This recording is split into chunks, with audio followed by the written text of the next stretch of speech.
Grim strung his long fingers together and rested his chin on the bridge they made. So you'll devour hearts and blood, but not a chili dusted chocolate? A joke, but dangerously close to the truth. Fine, she said, mumbling something else under her breath that made him grin wickedly. Isla put the chocolate in her mouth and instantly regretted it. Her eyes watered, her mouth burned, her tongue immediately swelled. She spat it out, forgetting every manner, not even caring that the shop owner was peering at them through the kitchen window. Her nostrils flared. You, she said, between deep gulps of water that made the pain even worse. Wait, how does she say you between deep gulps of water? Like, is it like, yeah, ooh, like, it's only one syllable. word. It's only one word, so. Grim laughed and laughed and laughed, that stupid dimple bright on his face. He tried to say something, then laughed some more, not stopping even when he got up, even when he used his nightshade abilities to walk through the counter as if it was nothing and helped himself to a jug of milk. Not even when he reached the glass in front of Isla and said, drink. I was just imagining someone going, ah, ah, ah, ah, ah, ah, ah, ah, ah.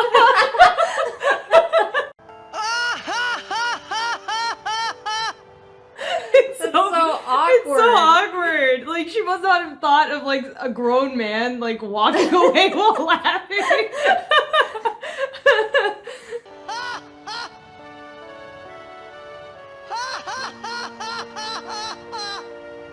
You probably shouldn't laugh anymore.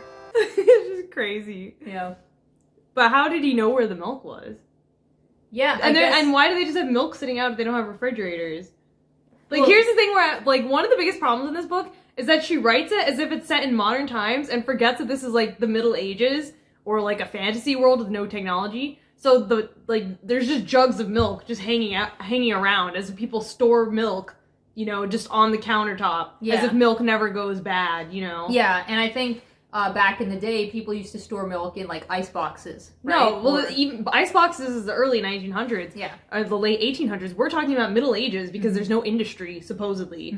Like, I'm thinking of, like, Lord of the Rings. Back in those days, they would either drink milk fresh from the cow, so it would be, like, warm, like, the cow's body temperature warm, or they would store it in the cellar. Right. Or, actually, I think they didn't even do that. I think they invented cheese to keep milk preserved because like milk spoils and milk harbors some of the worst bacteria. Like dairy and meat harbor some of the worst bacteria. So the whole reason we have beef jerky and cured meat was because pre-refrigeration, that was the only way you could store meat. Yeah, you know what's interesting is that the moonlings can control ice, right? Yep. So they have ice powers, so they should be able to preserve foods a lot more easily than these other folks can because they don't need the moonlings' main export should be ice blocks for ice boxes. Yeah. Like, they should have some level of technology for certain things related to different powers, like ice boxes, and then, like, obviously with the flame stuff, they should be able to sell the Everflame that the king has, because he says, I can produce a flame that will not go out as long as the source flame never goes out. Like, they should be able to produce those things. Yeah.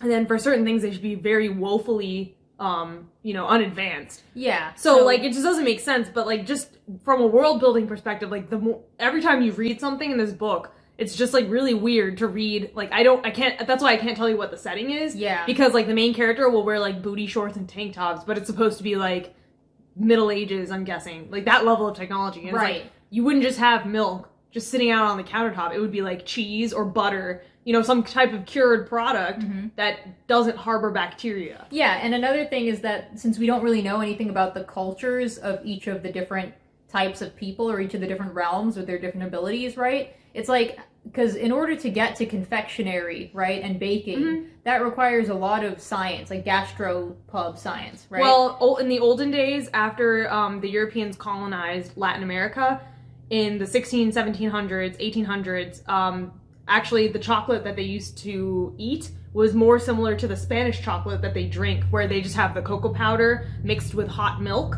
and then they add sugar to that. So chocolate was a liquid. It was drinking chocolate. Yeah, it was drinking chocolate that you enjoyed as, like, a thick, viscous liquid. Yeah. Because that's how the Latin Americans prepared it. Obviously, they didn't use sugar. They prepared it as, like, a cocoa bean water that was really bitter and had spices in it.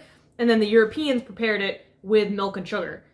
but it wasn't made into the solid chocolate form. Yeah, so these chocolates, you have a berry cream filling, a hard outer shell, you have a fudge, a mint thin, a banana butter bar, right? And then you have a chili pepper powder praline, right? The amount of technology that you would need to process those, I don't know how Skylings could do that. No, it's not even technology. It's global trade. Yeah, global How do trade. they have access to mint, Yeah. bananas, and chili peppers? Not Those only all that. grow. Bananas, mint, and chili peppers all grow in different parts of the world. But a berry cream filling, in order to make a cream is not easy to make. Well, not only that, no, they used to make cream back in the day. They used to make really detailed cakes and creams and stuff, but in order to have fresh berry cream, again, berries come from a different part of the world. Yeah. In order to transport berries, to synthesize it into a cream that goes into chocolate, that speaks of abundance, and that speaks of technological prowess, not only global import-export, access to foods that are not native to your region, but also being able to have so much excess that you can just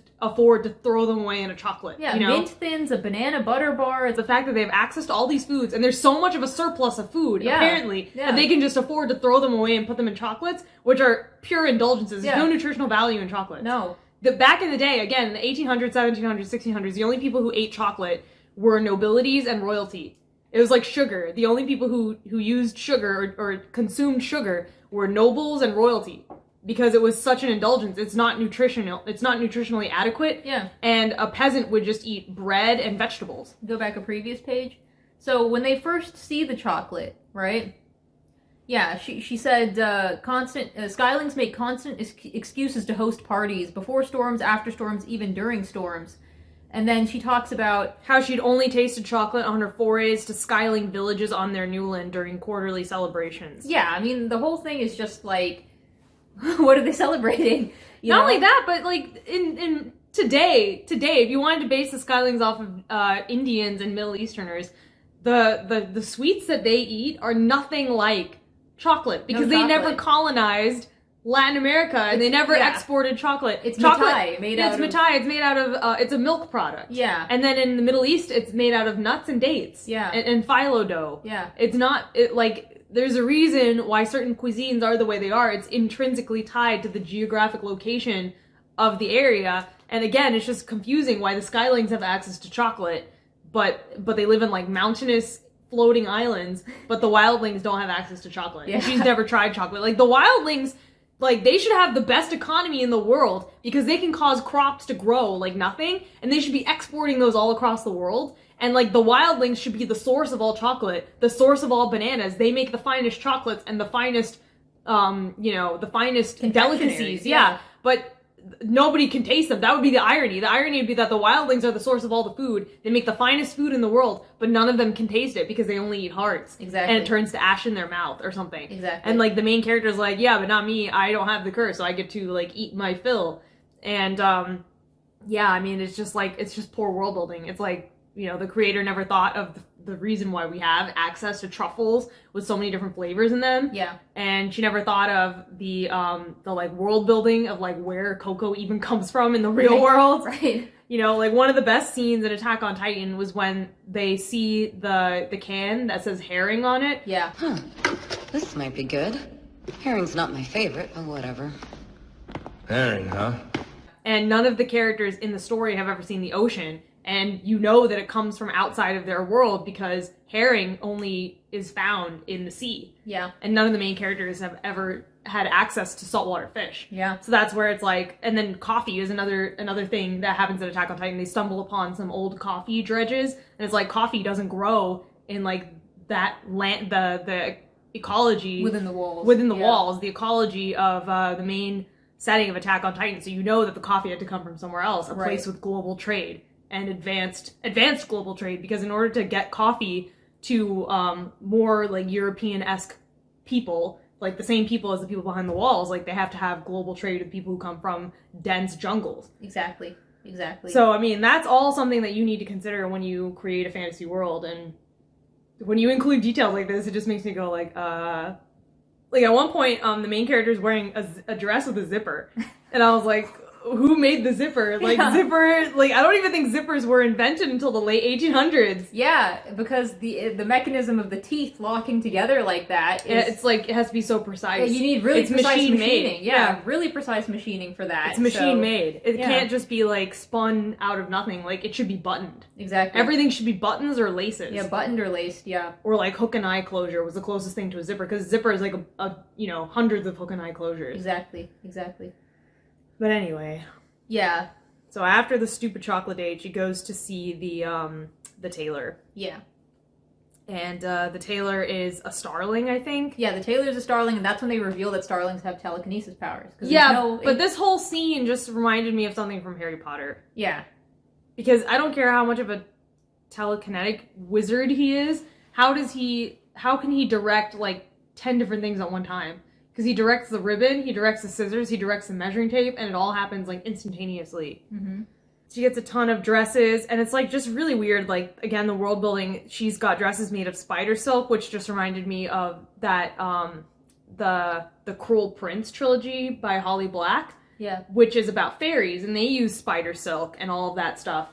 But, like, they're supposed to be fairies, and they're supposed to be whimsical and charming, and, like, everything about them is, like, magic, you know? Yeah. Again, if spider silk is what they're using, who gets the spider silk? Because wildlings have communication with nature and companionship with animals and creatures.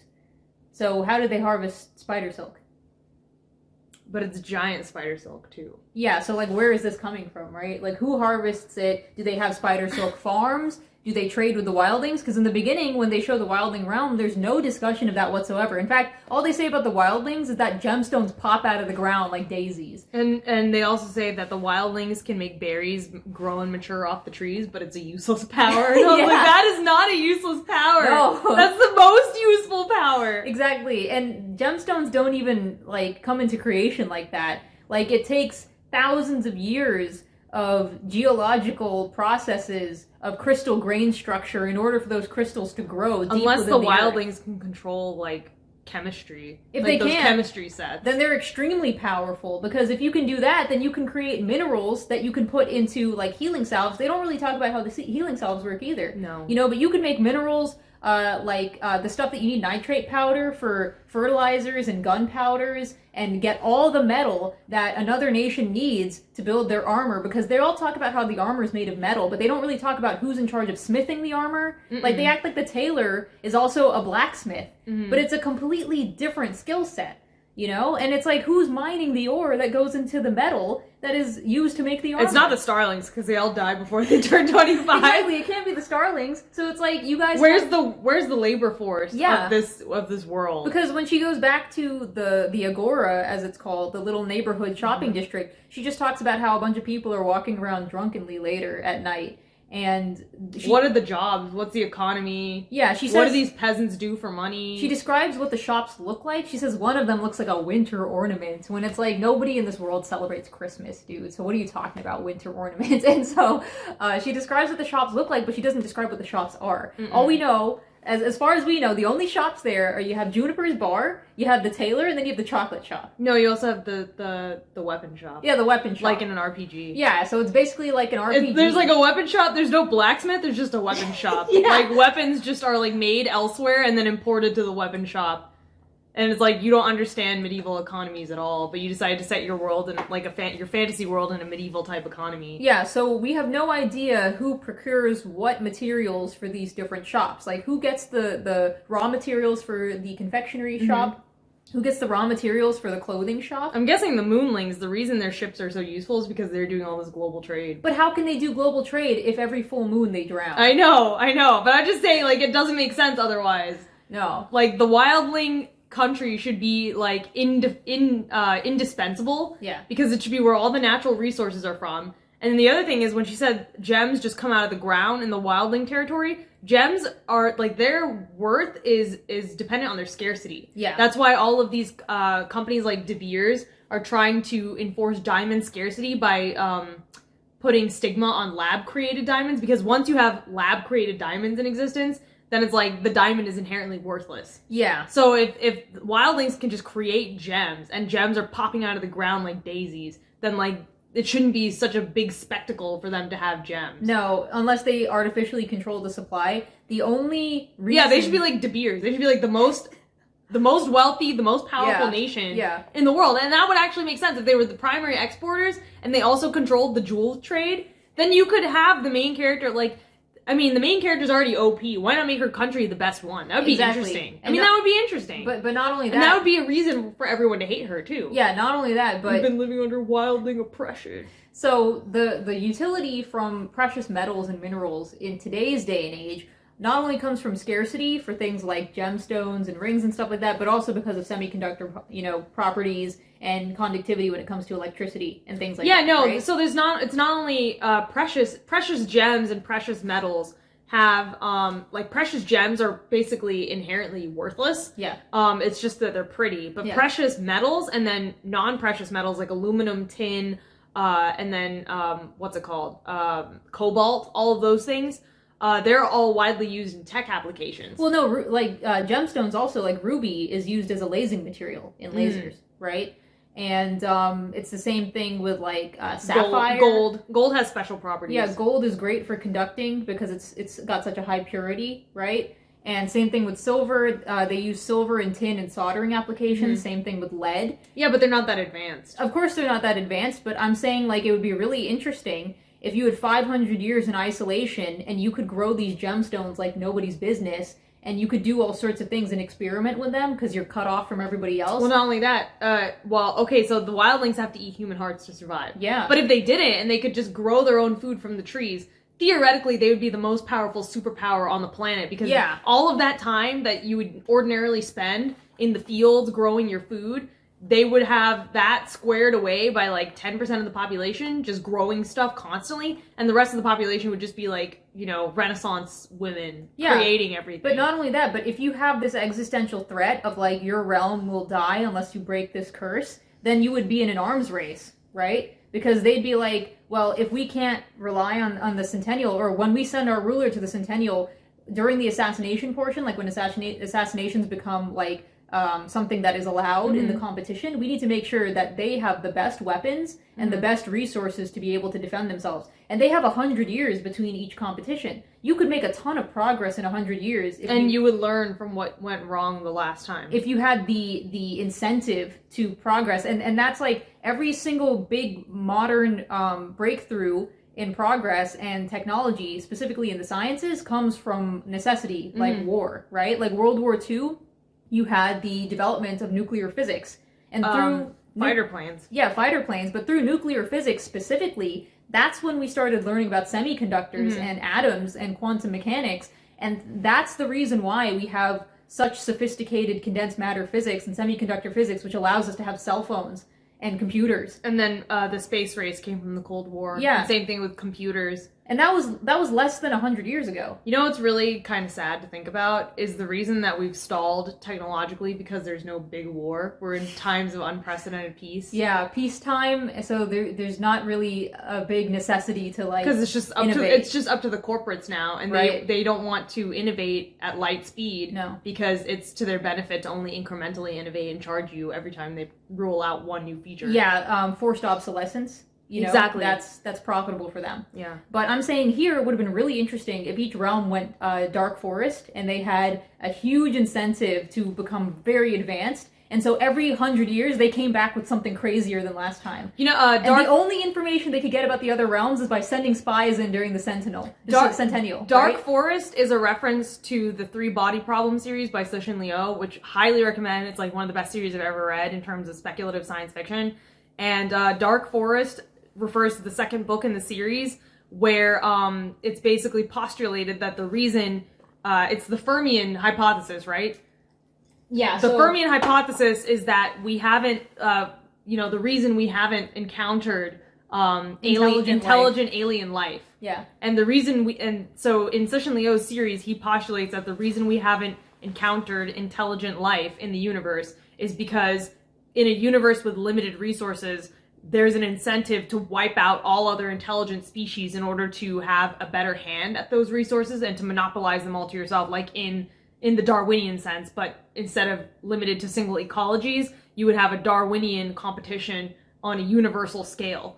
with each intelligent life force competing against the other for limited resources. So in that case, you have an imperative to not communicate with other intelligent species and to not reveal your location, because if an intelligent species finds another intelligent species, they would instantly wipe them out as potential future competition. Yeah. So the reason it's called the Dark Forest is because the like the grounded real world sort of hypothetical is that you have, let's say, like 3 tribes of hunters. They all live in the same forest, and there's a finite number of animals to hunt in that forest, right? And so if you have a dark forest, you have a forest full of hunters who see signs of each other, like they see snuffed out campfires, or they see discarded camping materials, or they see old weapons. So they know that there's other hunters in the forest, but the choice becomes, do you reach out and communicate with those hunters, thereby exposing yourself and exposing your presence, because you don't know if that other hunter is going to be friend or foe, because they're competing with each other, right? So they don't know if by revealing themselves they will be annihilated or if they'll strike up an alliance, right? And in a world where you have a limited number of resources, that's pretty much the default setting that you have to put yourself in, like the mind frame. It's not just the default setting, it's also throughout history. If you look at examples where one civilization meets another civilization and they previously did not know of each other's existence, you saw it with the European colonists and the Native Americans. The more advanced civilization has an incentive, purely speaking, to grab the resources. The most useful and expedient thing to do is to wipe out the other race entirely, especially when there's a huge gap in technology. So this whole setting, this whole setup for the Centennial and the competition and the prophecy, theoretically could be really interesting. If you went Dark Forest, if you had all of the superpowers competing against each other, if you gave them curses and powers that were at odds, and had them not understanding the prophecy, so their default mode, it's like a rival where the default is to compete with each other, to race to the finish line, and then the whole point of this book would be, no, we need to work together, and that's how we solve the riddle. But obviously, Alex Astor didn't go with that option. I think she tried to go with it, but she couldn't articulate what she wanted to come from it, and she couldn't solidify her ideas. So she had the competition initially, but in the way it's currently written, it doesn't really make sense why they're competing. Yeah. There's not enough gaps in power, or there's not enough equal footing between the realms, and there's not enough ambiguity in the prophecy that would spur on an arms race, in my opinion. Right. Like, you could have done something really interesting where the curses actually did have something to do with the powers. Like, you have a set defined list of powers, and then you have a set defined curse. And then if all 6 realms can only really interact with each other and glean information from what the other person is up to during the Centennial. It would be really interesting if each nation had a curse, and they all knew each other's powers, but they didn't know each other's curses. No. And you wouldn't have to set this 500 years after the curses were cast. You could set it like 20 years. Yeah. And then everyone in the intervening 20 years, the first thing they did was cut off communication with each other. Yeah. That would have been so much more interesting. Because the curse would be your greatest weakness. And, like, you could make it something like, oh, yeah, the Sun King, I mean, you don't have to do, like, can never set foot in sunlight, because that's pretty obvious. But it could have been something where it's like, if you know his curse, that's his weakness, his greatest weakness. That would have been really interesting. I mean, I want to write this story now. Yeah, no, covering the events of the first Centennial would have been extremely interesting, but they just kind of brush it away like, oh, it was a bloodbath, we don't really need to talk about it. But a first Centennial, 20 years after the curses initially happened, would be very interesting. And the fact that they all put their borders up, and already in the story they say that the ways into each of the other realms is like guarded and protected. You can only go in there if you're a citizen of that realm. They say something about like passport or papers at one point, don't they? When she's going to the Skyling Bridge and then there's a dude right behind her. Oh yeah. the guy with the red hair and the sleepy looking eyes. Yeah, that guy. But I thought everyone in Skyling had blue hair. Oh yeah, no, he doesn't have red hair, he has freckles. Yeah, he has freckles. When I read that he had freckles, I just imagined him with red hair. I did too. So, but yeah, so maybe they do say something about papers. But then again, Skyling is a democracy. I think the setup isn't the problem with Lightlark. I think it's the execution. Because again, if you go back to covering it like event by event, it's just a series of events that happens that are loosely connected to an overarching story. Every time something happens, something new is introduced, and then there's always a sequence where you're just like, what is the setting of this world? What are the rules of this world? None of the curses make sense in terms of actually changing what's going on in the world. As we keep saying, the moonlings get massacred by the ocean every full moon, but their number one advantage as a realm is having a lot of ships. Why? Yeah. Why? Wouldn't they all develop a massive fear of the ocean? Presumably. I feel like they should. Yeah. But yeah. What would be more interesting though is if they saw that was their curse and then they used that to harness hydropower during the full moon. Right? Power based on how strong the ocean moves during the full moon. Mm-hmm. You turn that into a hydraulic water-based power because they should have hydropower anyway because they can control water. Yeah. But there's nothing like that. Their land is just covered in snow. And it's a land that's covered in snow all the time is the worst environment to be in. It's the worst environment to be in next to a desert. There's nothing grows there. The water's always frozen. Humans are extremely sensitive to the cold. So it's just dumb. You need a lot more calories in a colder climate, a lot more resources to survive in a colder climate. Their population should be small, but apparently she's growing an army as well, so. But yeah. So anyway, going back to the blow by blow, she gets her wardrobe made by the tailor. She gets armor from the tailor. Grimm tells her that his demonstration is first, and then he tells her that she needs a sword. So then instead of bringing her own sword, she gets a sword from the market. You can just buy a good quality sword from the market. Peasants have tons of use for that. It's really weird, again, the way the world building is. It's like an RPG, where you just walk into the store and the smith has the exact sword that Cloud Strife needs, and the best version of it. But I've got a quick question. So, what's the currency? They never mentioned the currency. Because it's that would be it's a single gold coin. Yeah, it would be a huge disadvantage if she's a wildling, and I think she says at one point that she has a bunch of gemstones that she gives to Juniper or something like that, and then he says, "We have to give me a secret." Yeah. But, what's the currency, and what do they use currency for, and are there taxes, and do they use currency to keep buildings up, their roads paved and the buildings up to code? Because the buildings, as we find out later, are tied to the health of the island, which is tied to the king's life force. The buildings aren't tied to the health of the island. It's when the king's life force starts getting threatened, the island starts breaking apart. Well, he says that we have buildings that have been reduced to ruin and rubble. That's just because the island is falling apart. Yeah. Yeah. Okay, but who does the maintenance on the buildings? It doesn't seem like there's enough peasants on the island to keep it going, and if there are peasants on the island, why aren't they farming all the time? Yeah, so where's the economy? What's the currency? Is there where do people live?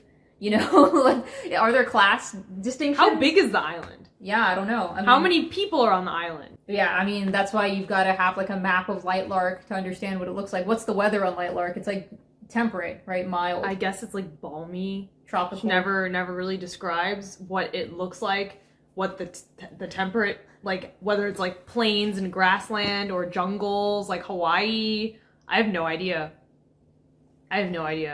Yeah. So. I just know in the Moonling land it's cold. Yeah. That's the only place that has a noticeable change in the weather. Starling, no change in the weather. Skyling, no change in the weather, just floating mountains.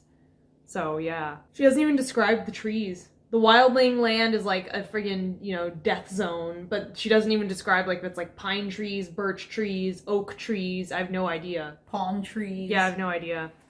Yeah. So she tells Celeste that Grimm told her about what his demonstration would be, and the purpose of the demonstrations, each ruler gets to give their own demonstration, and it's apparently to show out of the 6 rulers who's the most worthy to live and who's the most worthy to die. It's supposed to show their comparative strengths, so that when they pair off, the ranking of each ruler. I think. But then it's also the winner of all the demonstrations at the end also gets to decide the teams. But then they also say that they invite a bunch of nobles to come spectate. Yeah. Yeah, I don't know what the point of that is. And I'm pretty sure she says it's to decide who's worthy of living and who's worthy of dying. Yeah, she's the opinions of the populace matters, but it's no, they don't, because there's no democracy here. It has no bearing on how. It has no bearing. Either. There's no judge score, outside judge score. It's just whoever wins. Yeah. There's no, like, popularity contest like in Hunger Games, where it's like... And then Hunger Games had advanced technology with, like, TVs and stuff. So, yeah, there's no reason for the peasants to spectate or the nobles to spectate, because there's no, like... You know, it's not like there's a noble court and then, like, dukes and counts and stuff who are like, oh, my favorite is XYZ. That's who I'm going to patronize, you know? There's no patron system. Yeah, and additionally, do the nobles live, like, are they immortal like the rulers are, or is that only the rulers? I think only the rulers are immortal. Because it's like, if the peasants die, like, let's say the average peasant lives to the age of 50, then it's like, oh yeah, my dad told me stories about the Centennial when I was a kid, now I want to take my son to the Centennial so he can see it for himself, and then they show up and they're like, wow, this is really lame. You know, like, if it's one of those things that only happens, like, once every 100 years, and you gotta see it to believe it, to see their powers and all their glory. But, I mean, they see the ruler's powers all the time anyway. So it's like, why would you go and watch this event? It just, I mean, even from the perspective of, like, inside the world itself, what does making it a spectator event have anything to do with anything? Just to make it more like the Hunger Games. Yeah. I just realized that she describes all of these outfits that the tailor makes for her, but she doesn't wear any of them in the book ever. Yeah. After she tells Celeste that the demonstration is going to be a duel, that's when we are introduced, we were introduced to the concept of the bond breaker in between, right? In between when she understood that the demonstration was a duel and then to when the actual duel itself occurs. And the bond breaker, like we said, is that thing that you need to break curses. So she and Celeste have to try to find it, and apparently it's in one of the libraries in one of the realms. And so then for the duel, basically what's going to happen is they go into a big arena, and then they have to pair off. Since there's 6 rulers, each 2 rulers are going to fight each other without powers, right? To see just, like, what their skills are in hand-to-hand combat, or, like, you know, weapons. It's like powerless weapon-based combat. Yeah, so one would think that the more experienced characters, the older ones, like Oro and Grimdark and Cleo, would be the most powerful ones, and they would be the ones to win this demonstration, right? And that's another thing. It's like, Grim got to choose his own demonstration, right? Each character gets to choose their own demonstration, but, I mean, some people would be really disadvantaged in a demonstration that requires a lot of experience, like Celeste, right? So it's like, she is inherently disadvantaged in this demonstration. Yeah, and she loses instantly. Yeah. So I think, basically, Isla fights Grim, and then she wins. Yeah. And then, but not before friggin' Grim, like, flirts with her the whole time.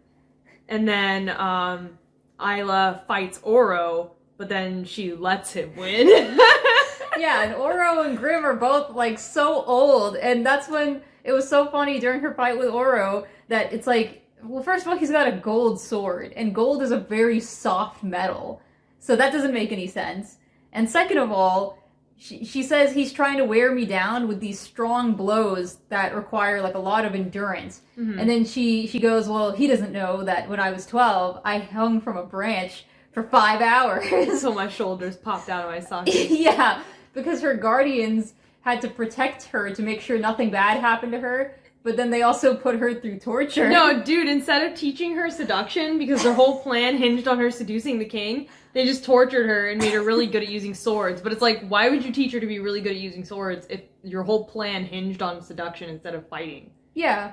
Like, it'd be one thing if they're like, you don't have powers, and our whole plan relies on you convincing everyone that you have powers, so we're gonna teach you magic tricks and trickery and how to lie and be cunning, and you're gonna be a spy for us, and we're gonna teach you how to fight, because you're gonna need to use that against opponents who are more strong than you. You know, how to incapacitate people with powers. That would make sense if the plan didn't hinge on seduction. If it hinged on seduction, then, like, how come she's never talked to a dude in her life? Exactly. Like, what the heck? Exactly. It's almost like implied when they're in the wildling realm at first that there are no men. That's what she says. She says most of the men have, like, been killed off. So how would the seduction work? Exactly. Not only that, but the thing about Poppy teaching her about manners and everything like that, manners are also very culturally specific. They are. So if you've been cut off from everybody else for 500 years on your own little island, and everyone hates your kind. Yeah. How does she know the court manners of Lightlark? Poppy should not be wildling. She should be from, like, the Sunling Kingdom. and she should be like a former attendant of the king's like family or something. Yeah. It doesn't make sense for Poppy to be a wildling. No. Otherwise, like, Poppy would be teaching her manners that are like 200 years out of date. Yeah. And everyone's like, why is she so stiff and like from like the 1800s, you know? That would have been funny, but no. Yeah. No. It would have been very interesting, but again, that has to do with world building, and we can't have that. So yeah, so she defeats Oro. Well, she almost defeats Oro, but then she lets him win. She defeated Grimm. She defeated Grimm, and this is like the first time, I think, so it was basically Celeste versus Cleo. Cleo won. Oro versus Azul. Yeah, Oro won, and then Grimm versus Isla. Isla won. And so then it's Isla versus Oro, and then I guess Grimm versus Cleo after that, and then the final one is Cleo versus Oro? No, it's basically... Because there's 3 of them left. Oh, yeah, so it's like... Well, because at one point Oro gets cut by somebody, and then he doesn't Cleo and Oro duel next. Yeah. And then Cleo tears a line down his arm. Yeah. He didn't make a move to heal himself before moving on to the next duel. That's the first time he does that, and then he does it again later. He almost dies. That's so funny. Yeah, then he just stares at Isla while he's bleeding. Yeah. And so I guess it's supposed to like indicate something about his character. This is so funny. He didn't know that when Isla was 12, Tara had left her hanging onto the branch of a tree 50 feet above the ground for 5 hours. Fall and you'll break your legs, she said. They'll heal, but you won't be allowed to go on the tour of the New Land if you're injured. She had been looking forward to her first tour of her lands for years. The first hour wasn't so bad. She had been training for a while at that point. Her arms were strong. I wonder if Alex Astor can hold on to a pull-up bar for an hour. By the 3rd hour, she was screaming. By the 4th, her voice gave out. By the 5th, one of her shoulders had popped out of its socket. She'd never let go. But she wasn't allowed to go on the tour. No, she never went on the tour. A punishment for the screaming. And yeah, just something quick about the prose. Then she popped Isla's shoulder back into place without medication.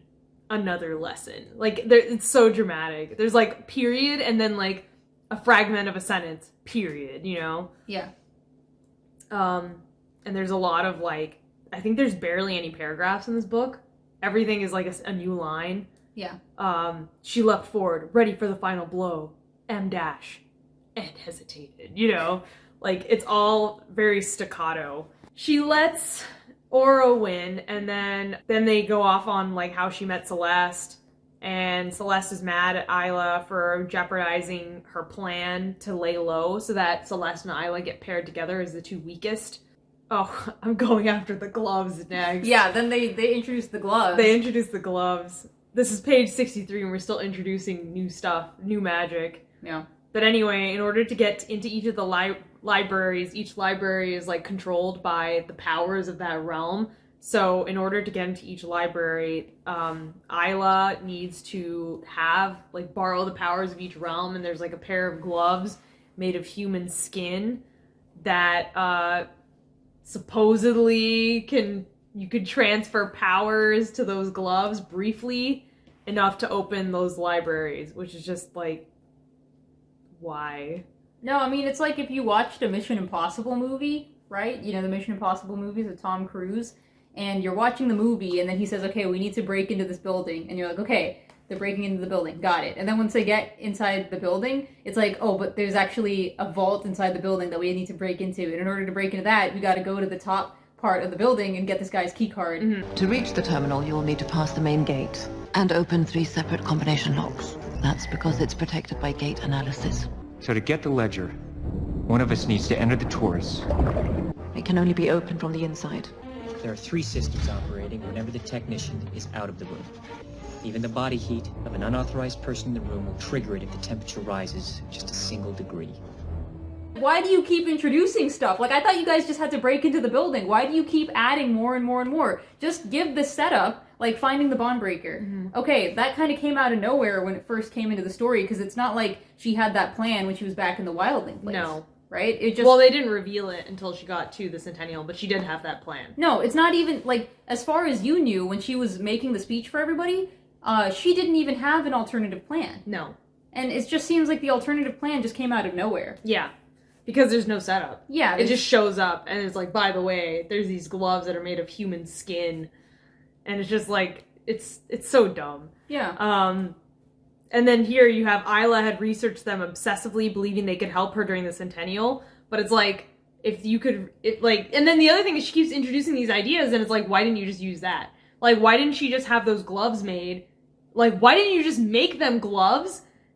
Give her Isla the gloves from the beginning. Because she has no powers. Give Isla the gloves. The gloves don't just hold a whisper of the power so that you can't actually use the power. Have them actually borrow the power if you do one specific thing to a ruler. So Isla has, like, wildling powers in the gloves when she gets there. They can only hold one power at a time. And then in order to break into the library, she has to, like, interact with each ruler and steal their powers briefly to get into the library. Yeah. And then she's faking her powers based on those gloves. From the very beginning, from the get-go. If you wanted to introduce this mechanic. I think going into each of the libraries is a very pointless plot, and it should have just been cut.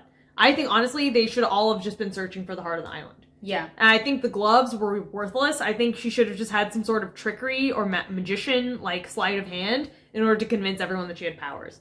Yeah. But anyway, the other thing that is introduced by these stupid gloves is that she had researched them obsessively, but then she said books were precious to her, and she only read, like, one book a year, because they were, like, her treat for, like, hanging out on tree branches for 5 hours. But then also they say they say first of all that the books were made of skinned human flesh, and only dark markets in the New Lands would dare sell such a thing, and Isla had searched nearly all of them. But do they ever specify where she actually is when because the book starts with her teleporting from the star puddle with the star stake. Yeah. Where was she going, and where did she come from? She came from Grimm's place. I guess she was searching for some dark markets in the New Lands, right? But, I mean, but it's like, you know, only dark markets in the New Lands would dare sell such a thing, and she had searched nearly all of them. I think she should have a lot more, like, resources or cunning or knowledge or ability based on, because it's like dark markets in the New Lands and she searched nearly all of them. That would take a while. Well, not only that, like, every time something comes up like this, like the bond breaker and the gloves, it's like everything that we see that Isla supposedly did is told to us with a sentence off screen. Yeah. It's like, oh yeah, only the dark market sold them, and she searched all of them, and none of them made them anymore because they barely held any power. It's like, then why would you introduce them? Yeah. Like, why would you introduce them? Why wouldn't you just have all of the libraries have a special key that each of the rulers held that you had to steal from the rulers? Yeah. Like, you wouldn't have to introduce another mechanic and another magical object and then have to, like, because it just feels very contrived. It does. It's like, how come she couldn't procure a pair of the gloves on her own? Because only the dark market sold them, and she'd searched all of them, and none of them sold them. Why wouldn't they sell them? Oh, because the power that they hold is inconsequential. Then why would anyone make these stupid gloves? Why were they invented if they don't do anything? It seems like these gloves are only in the story for this specific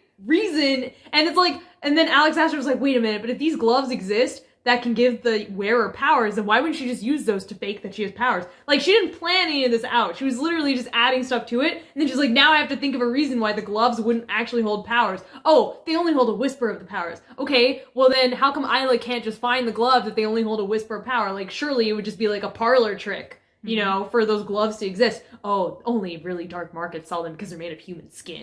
Yeah. It's like, it's so contrived. Who makes them, though? I mean, is it like dark markets? Yeah, but is it like an enchanted object? It is magic, right? Enchanted accessory. Right. So who enchants it? Starling, Starling? what enchantment? Like, who has the power of enchantment? Nightshade? Because there's another thing that's introduced later, where it's like, not only do the realms have their, like, nature powers, some people also have flares, which are additional powers on top of the nature powers. But literally every every ruler has a flare, pretty much. Yeah. Or the two love interests do. Yeah. They have flares. Yeah. So it's like, I'm sure Isla's gonna have a flare in the next book. Yeah, but I mean, like, going back to, like, each ruler has a key. It doesn't even have to be a key. It can be like a sleight of hand thing where, like, when they have her in Azul in the beginning and she gives him the ring for no reason. Mm-hmm. I mean, I don't know why she did that. That was like a purposeless exchange. It was to, like, show how rich her kingdom was. Yeah, but that never comes into play. No. Because the kingdom, like, the Wildling kingdom is dying and nobody likes them, yeah. You know? And they say that the Skyling ruler, Azul, is wearing, like, a cape that is decked out with jewels. Yeah, where does he later. get his jewels from? He's wearing tons of rings and, like, tons of jewels during the ball or something. Yeah, I know, later. I remember that. So that doesn't make any sense. It's not like their realms have a good relationship and he gets all of his jewels from their No, realm. he should be wearing a robe made of chocolates. So, I mean, that was the purpose of this exchange. What would have been better is if she saw his ring and she's like, oh, that's a really pretty ring. And he pities her because he's like, oh, she's a wildling. Oh, poor thing. They're so dirty and filthy. They've probably never seen a rock like this. Here you go, pet. You can have it. Yeah. Right? And she's like, score. I got one of the items from the rulers because if you have one of their possessions, then you can enter their library. Something like that. And then, like, she's able to get something from all of them except maybe Cleo. Honestly, it should have just been like a polyjuice potion thing where she has to assume their identity using one of their personal objects. That would be really interesting. But, like, I don't know what the magic system is because it seems like everyone just has, like, avatar powers linked to their realm. But then they also have a flare. But then it's like, do potions exist? Do enchantments exist? Who's doing the enchanting? Because it's not like there's, like, wizards. So, like, where's this power coming from? Yeah, how do they train their powers? Like, is there the realm magic and then people who do wizardry, like general magic on top of that? It's just so confusing. But anyway, she gets a pair of the gloves from Celeste, and Celeste never explains where they came from. So, yeah, I don't know where they came from. They're just skin gloves. I think she starts to explain where they came from, and then she's like, don't ask where they came from. Yeah, like, that's disgusting, you know? Yeah. Just go to a prison and get somebody terrible. Yeah. And it's like back in the day, they used to throw people in prison for not paying their debts. So she just took some poor farmer, indebted farmer, took his hands off. No, there's no farmers in this world. Oh yeah, there's no farmers in this world. Okay, so after the skin gloves, the next chapter is basically the demonstration, Azul's demonstration. So we had Grimm's demonstration where everyone fought each other. Yeah. And now we have Azul's demonstration. And he basically, rulers of realm, would you honor us with a demonstration of your power? Dun dun dun! But Isla doesn't have any powers. Isla almost dropped the goblet of water in her hand. Yeah, somehow she didn't anticipate this at all. But yeah, somehow her guardians trained her for sword fighting to make sure she would never be powerless. And they trained her for... Well, they never trained her for seduction. They just gave her a bunch of nearly naked dresses. Yeah. But they never trained her to disguise her abilities or give her any, like, alternative to this scenario. Well, see... They never planned for this scenario. Earlier in the book, when they have to pledge in the fire, they talk about how each ruler has to cut themselves. Right. And then the blood drips in. And she would train cutting her hand and then healing it again. Right? But that was the only time they did that. And it's because every single ruler of realm has special properties to their blood that aligns with their powers, which is a totally worthless detail. Yeah. But, like, if you're from the Skyling realm, your blood floats. And then it falls right and then it falls onto the ground. Yeah. If you're from the Sunling realm, it, like, catches on fire. If you're from the Moonling realm, it freezes. If you're from the Starling realm, it sparks, I think. Could be. I think the Sunling one, like, boils or something. No, the Sunling one bursts into flames. The Nightshade one becomes black. Mm-hmm. And the Starling one, I think, either it twinkles or it, like, sparks or something. And then the Wildling one is supposed to, like... Turn into a rose. Yeah, turn into petals. And so she quickly puts some petals in her sleeve and then does that. So they had, like, some inkling to be like, well, you need to disguise your abilities somehow, right? For certain Your lack things. of ability. Yeah, your lack of abilities for certain things, like the bloodletting ceremony. But then in other cases, it's like they didn't think at all that this would come up. And it's like, it's an 100-day long affair on an island. Of course it's going to come up. Of course it's going to come up. And even if it doesn't come up, it should still be, like it should still be an eventuality that they plan for. Unless... if they were going to have her seduce the king, they wanted her to reveal that she had no powers in the very beginning. Yeah. That probably would have been a better road to go for if your plan was to seduce the king, because why would he go for a lady who would just rip out his heart? Yeah. That doesn't make any sense. Yeah. So that's what, we kind of talked about that and how stupid that idea was. It's like if somebody is like from a clan of like clowns and anybody who laughs at their joke dies. And so they go, okay, this is the plan that we're going to have you win the Centennial. You're going to make the king laugh at your joke. You're going to become his court jester. And it's like, why would the king take you on as a court jester if he dies from laughing at your jokes? That's extremely stupid. So it says here, just like with the skin gloves, she's trying to, like, you know, cover her own butt when she wrote this into the story. where it says Tara and Poppy had prepared her for this very possibility, but their complicated plan had hinged on her already having gotten close to the king and stolen one of the enchantments he supposedly had in his personal collection. A wildling flower able to multiply and live forever. That never comes up in the story ever again. No. Even when she goes to his private library, she never sees that wildling flower. And it was never mentioned before this. No. She And had specific directions to get it as soon as possible. And she doesn't even go and get it after this demonstration like, oh god, that was close. I better go get that freaking flower just in case somebody asks me to do it again. yeah, and another thing is, like, if you have somebody from the Wildling realm going to the previous Centennials, like, it would make sense to keep as detailed a recorded history of Lightlark, their powers, and Lightlark Island, so that it's like, okay, if we ever run into a snafu here, you can get these resources from the island. It's like Edge of Tomorrow. Yeah. Where every time you have a new go, you know exactly where to go. Exactly. So you're like coming back to that save point like an Elden Ring, and it's like, okay, I know my XP points are over here. Well, I know what's in this cave. There's an enemy there. I know that here there's some loot and all that stuff. Yeah, like, I'm surprised they didn't tell her of the Place of Mirrors. Yeah, none of the previous rulers ever, like, made a map of Lightlark and, like, told her where to go. And it doesn't even have to be a previous ruler of the Wildling realm. It could just be, like, history, like, common history. This is what Lightlark was like before the curses happened. This is all the stuff that's going to be of use to you. You know, this is the tailor that you go to. This is what you ask for. This shop is here. That shop is there. These are all the different libraries. This is how you get into all the libraries. Well, they haven't been on the island in 100 years, so the shops might be different now. Oh, yeah. And, yeah, that shop isn't there anymore. That guy went out of business. The king... But she should have a map of the island and, like, useful locations to go to. It would have been cool if each ruler, like, hid away stuff for the next person to find. Yeah, that would have been really cool, like an ancient sword. Yeah, like, she was doing, like, a treasure hunt or scavenger hunt, trying to find the stuff that her mother left behind. Presumably her mother was the person who did it last. She never tells you who represented the wildlings last. No, and she doesn't tell you how old the wildlings are or what their lifespan is, so you don't even know how old Isla is. No, I don't know. You never know how old Isla is, but you also find out, or Isla is, but you also find out that the way she's cursed, the fact that she doesn't have wildling powers, means that she has a mortal life. Yeah. Which is just like, I thought it was because they were rulers that they were going to live a long time. So it's like, how come, like, that doesn't make any sense to me. It's tied to their powers. But their powers are also tied to the life of their realms. No, the ruler's lifespan is tied to the life of the realms. Okay. But it's like, how come, I thought the long lifespan came from her being a ruler. Okay, so you're saying, like, the average wildling, like, Poppy and Tara also have, like, immortality. They don't have immortality. I thought the immortality was because they're rulers. No, but Poppy and Tara, didn't they say that they were, like, really old and they remember what it was like before the curse or something? Or am I fudging that with something else? I think you're misremembering. Yeah. I think the only ones who live long lives are rulers. I thought Poppy and Tara were, like, old. I don't think so.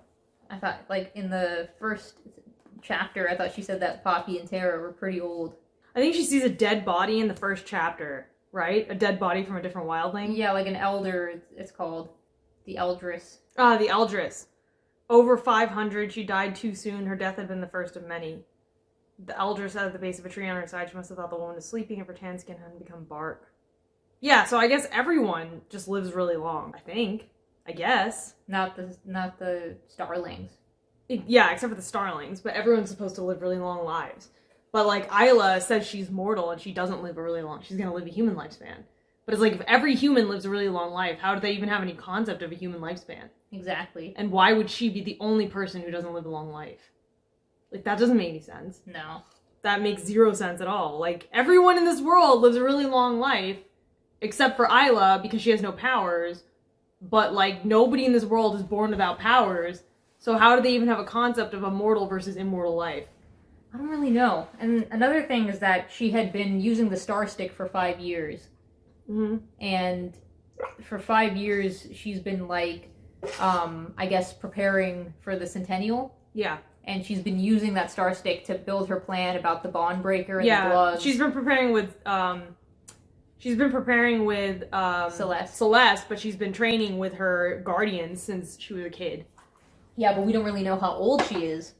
Like, I bet she's the same age as Alex Astor. Alex Astor's 27. Yeah, so she's 27. Then ever since she's 22, she's been using the Star Stick to... She had to be at least 18 because she has to be at least 19 because she's been in a relationship with Grimm for a year. So Yeah.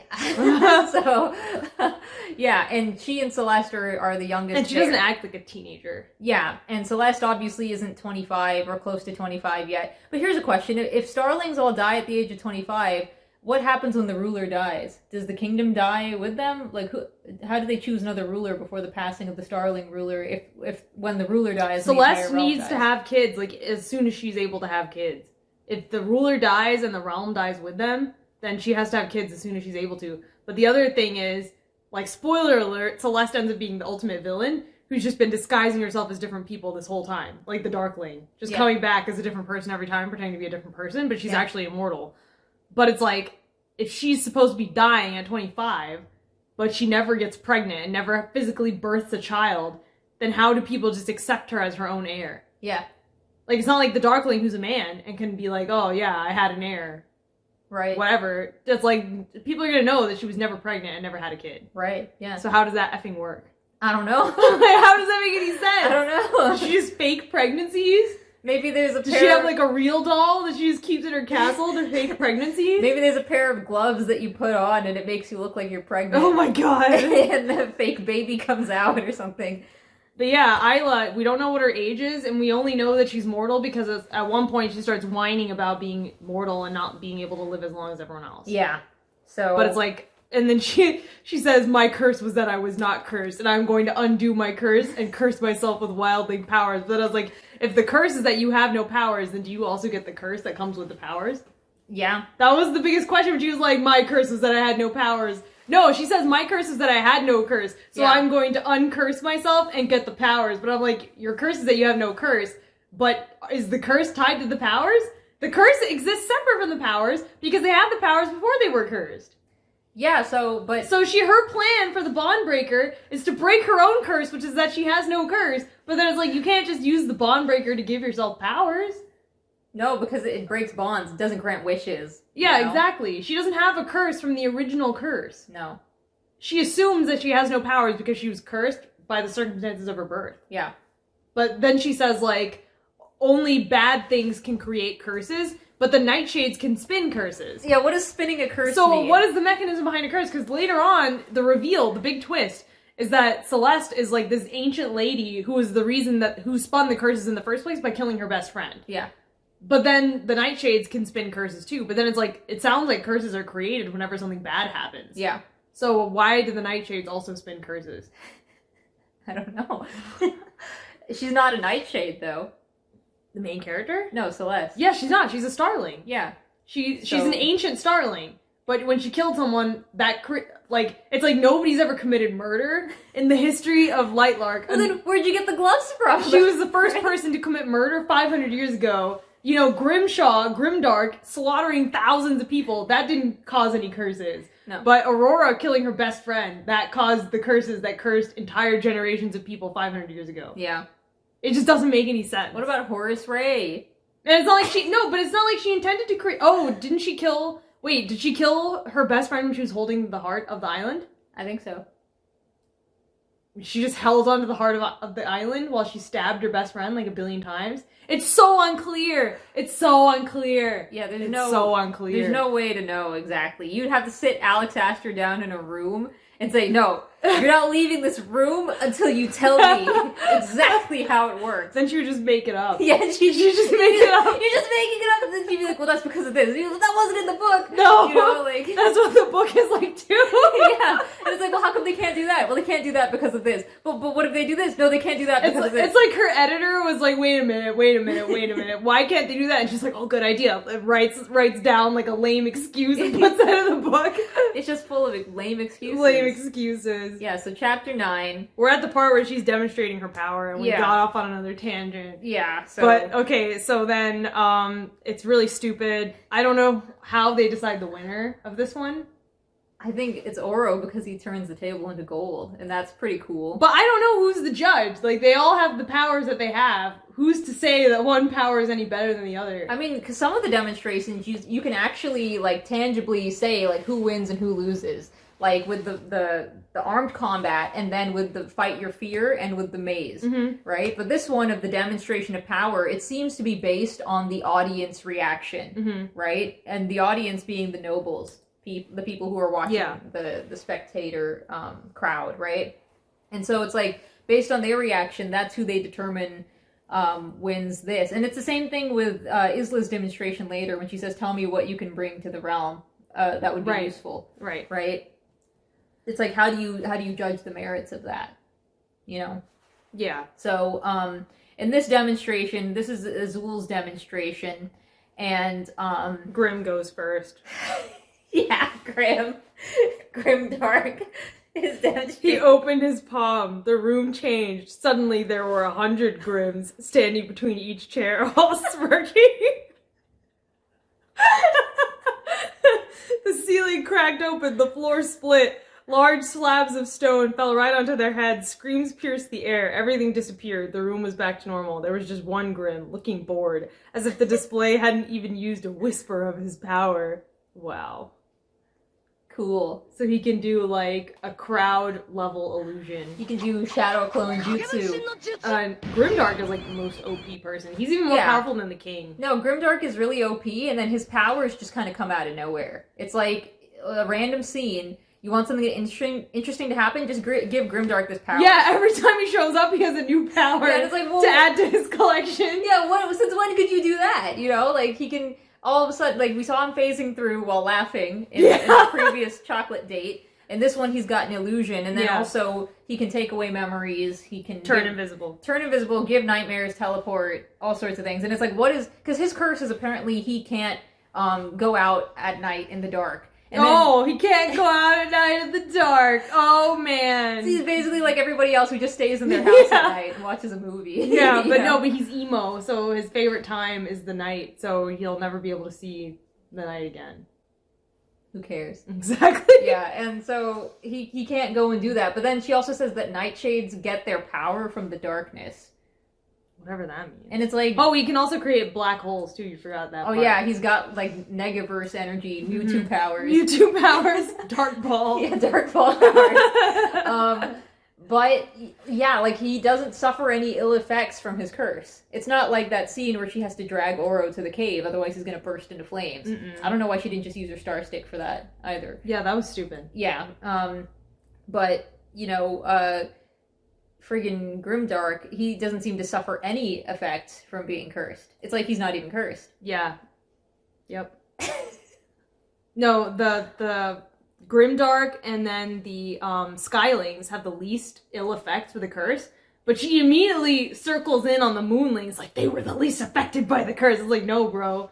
The Skylings just can't fly, which is like, oh, welcome to the rest of humanity. And then the the Nightshades can't go out at nighttime. Dude, if I was a Moonling, I would be so scared of the ocean. Yeah, everyone would have a fear of the ocean. The way she writes it, it's like you're sleeping in your bed, and then you're like nice and cozy, and then you turn to the window and you see the water is like pressed against the window. Right? And it's like, oh god! And then it slams against the window and grabs you and then drowns you. Exactly. And you can be on like the 40th floor of a building and it would still do it. That's scary. That's friggin' scary. That's like the giant wave. It's like a tsunami. Yeah, exactly. So that's pretty spooky, but I mean, and Moonlings, they love the ocean so much they have ships, like so many ships, but now they can't use them. They're the foremost seafaring civilization. Yeah, that's a huge cripple to their economy and to their civilization. No, right? but they only became the foremost seafaring civilization after they got cursed. It's so stupid! So they developed like a kamikaze, nihilistic type attitude towards the ocean. They're drawn towards destruction. It's the death drive. Oh my god. The death spiral. Yeah.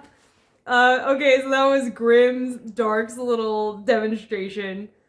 And he never uses it again. He never creates visions ever again. Dude, even though that would be super useful. Anyway, yeah, her plan was to be able to find a stupid flower. And that was her plan to show that she had powers, but she didn't do it because she's an idiot. Then Celeste doesn't go next. I think Cleo goes next. And then she manipulates the wine and turns it into a shark. And then she freezes the shark. And then the icicles from the shark's teeth land in a perfect circle around her. And the rest became steam. So she just made everyone drunk through inhalation. Yeah. Then Celeste goes, and her only power is that the room exploded. Everyone died. No, fireworks burst from every corner, silvery sparks showering down like miniature shooting stars. It's just boring. It's like she couldn't think of a power to give the starling people. No. That was actually interesting, so she just came up with telekinesis, which was a total butt pull. Yeah, I mean... like, what does telekinesis have to do with stars? No, I mean, stars, there's so many more things you could do with that. They could be great at navigation because they understand the celestial sphere. If you wanted to go with the whole astrology thing, they could be really good at predicting people's paths in life because of birth signs and stuff like that. Yeah, have like future sight. Yeah, future sight. Some sort of sixth sense. Yeah, clairvoyance. Flashes of future sight. Yeah. They could have had like astral projection powers. And I would have made the starlings the ones who were really cold because it's like the vacuum of space. Right. The moon would have been like water and the stars would have been ice. Yeah. Because there's no elemental affinity for the stars. No, and then if you wanted to give them like an offensive power, you could have done ice, or you could have done like radiation, like extremely hot, bright white light shooting from their hands. I would have given that to the sun because the sun and stars. Yeah, the sun. Stars are like distant. So. I know, Yeah. but I'm saying like if you want to have sun and stars. Yeah. I would go with the metaphysical like future sight and astrology angle, and then also like ice. Yeah. And then for the moon it would be water, and then for the sun it would be fire, obviously, or just radiation. Mm-hmm. And then sky, I guess wind is the only other option. But it's just really weird. Like this it's like she thought of every way to make her story as unique as possible. Yeah, so sky, even when it doesn't make any sense. Sky has wind, and then they also have like storm. So I mean, even though lightning, storm clouds. Yeah, lightning is like ionized gas charges, and then energy being released. It's electricity. Bolts. It's electricity. It's electricity. And that's like, you know, electromagnetic radiation and everything like that, and light. It really is the sun's power. Yeah, so that would be the sun's power again as a duplicate. But I mean, you could do stuff like with the sky, you could have wind, and then storm generation. Hey, in my webtoon, the sun power is fire and lightning. Because it's based on like nuclear, like actual nuclear powers. Yeah, like radiation.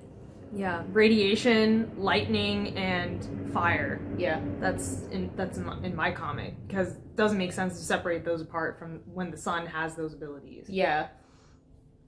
Anyway, yeah, she just causes the room to explode, and glitter fall. I don't know why glitter is associated with the starlings either. Because they're supposed to look like miniature shooting stars, but it's like the reason why glitter's plastic. Yeah, like cosmic dust and all that stuff is like. When you see the trail behind a comet, that's like a trail of ice, and it's illuminated because the comet is moving at a speed and giving off radiation. This is just like the Instagram version of stars. Yeah. It's just like, oh, pretty galaxy print, you know? Yeah, it's not like based on holographic print. Any astrophysics whatsoever. Or even mythology. No. Like, mythology doesn't mention glitter. No. Glitter is like a recent invention. Yeah.